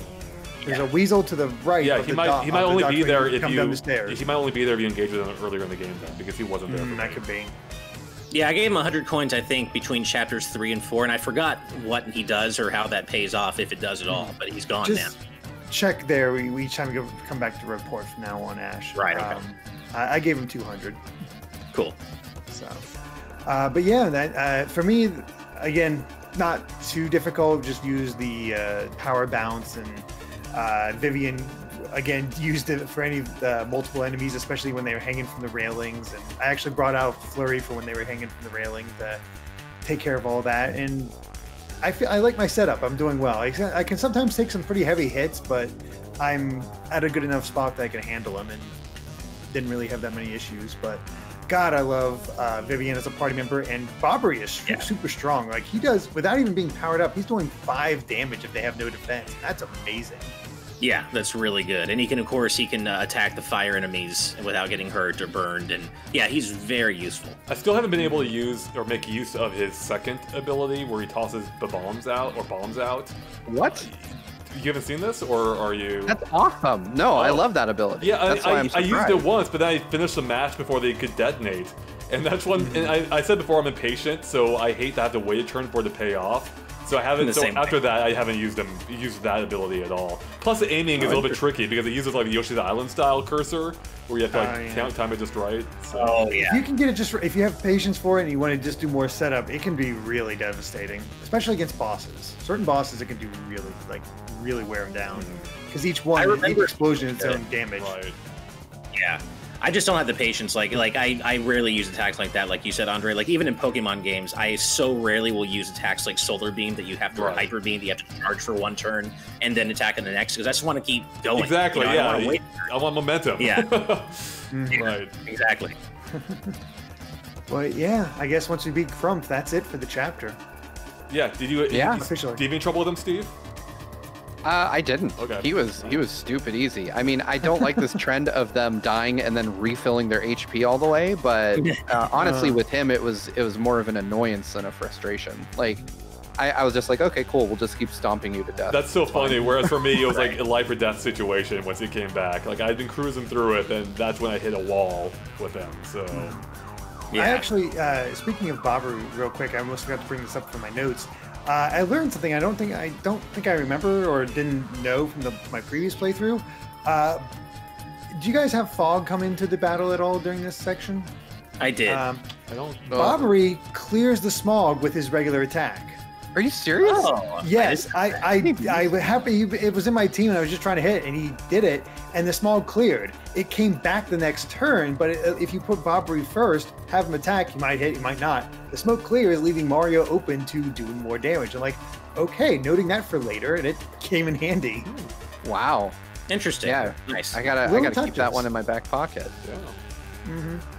This reminds me, since we're talking about the end of chapter bosses, I really liked the battle theme for Cortez. It felt like a really cool it just felt like a cool encapsulation of the whole adventure. It was very climactic, and I just liked it. It was intense, and it fit his battle really well, and his whole design, I think.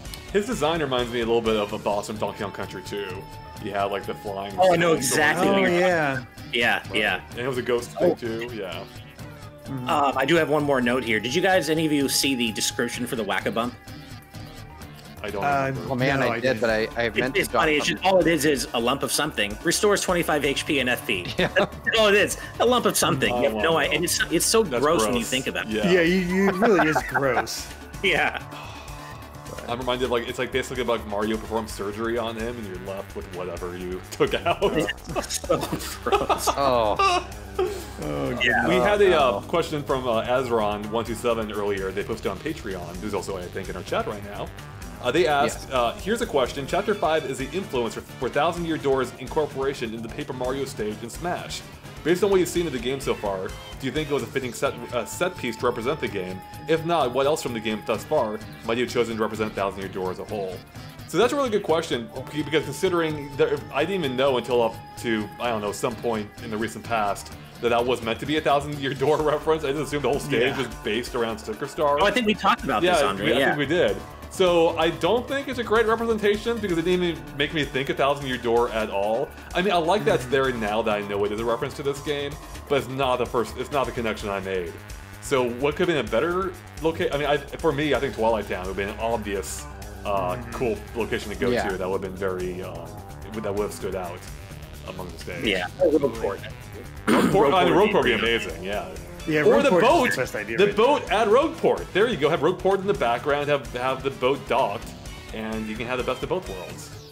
Yeah. Or start like it. just start off at Rogueport to sail somewhere else. Yeah, I think that's a good idea. Yeah, Yeah. that would be cool. Yeah, like sailing through different areas. That would be really cool, too. Right. So yeah, do we want to talk about what our badge setup was like before this, or I didn't grab my change up picture. too much? Yeah, I didn't. Yeah, I didn't grab a picture. I wrote down Yeah. what I did though, because I took off the one like superfluous thing. I think it was like the power jump that does more damage. I took that off, put on a charge, and then with my additional BP that I got this one, I put on flower recovery, spike shield, and another charge because it does even more when you stack those. So I'm just setting myself up for future chapters at this point. I had a badge on for a while. I think I was using 6 badge points that gave Mario, that let Mario inflict another pointed damage, I believe. I took that away, or my partner, I forget which. I took that off, and so it opened me up to equipping more 1 and 2 badges. So that gave me more moves I can use for Mario, like the ice hammer, for instance. Or the hammer that I can throw anywhere, I believe. I haven't really made use of them yet, but I have more options now. And I think I equipped another either heart or flower refresher or whatever that you randomly get during matches. So. Right. I think I took off Spike Shield and Quake Hammered so I could use some other move, but it also so I could use the badge you get for beating the Atomic Boo. It takes 4 BP, and of course I won't spoil it again. But that is such a good badge that it was more than worth taking off Spike Shield. Wow. It's so good. It's a little silly, honestly. I need to go get that. That's probably the next thing I'm doing. I had new badges for this turn were Spike Shield, Ice Power, the one that drops Mario's flower point usage by 1 point per move. I think that's it for new ones. I was thinking about equipping that one. I've been torn. Especially with how little FP I have in general, being 10. Yeah, it's tough for me. I find that at this point in the game, flower points are getting hard for me to manage because the harder the battles get, the more I lean on those moves. Right. And some of them are really expensive. Like some of them are as much as 6 points. And so when you have, 20 points, like 6 is a huge chunk. Yeah, well, you consider having 10 points. Yeah. You're not using fire drive too much or fiery whatever for Vivian too much, Andre. No, yeah, that's right. So, I found myself burning through FP pretty quickly too, just in regular battles, just to get through them faster. Right. Yeah. I've been running. I've been running from a fair amount of them. I get sense. tired that I'll generally battle most of the enemies my first time through. If I'm backtracking, I'm running from those battles and I get engaged with them.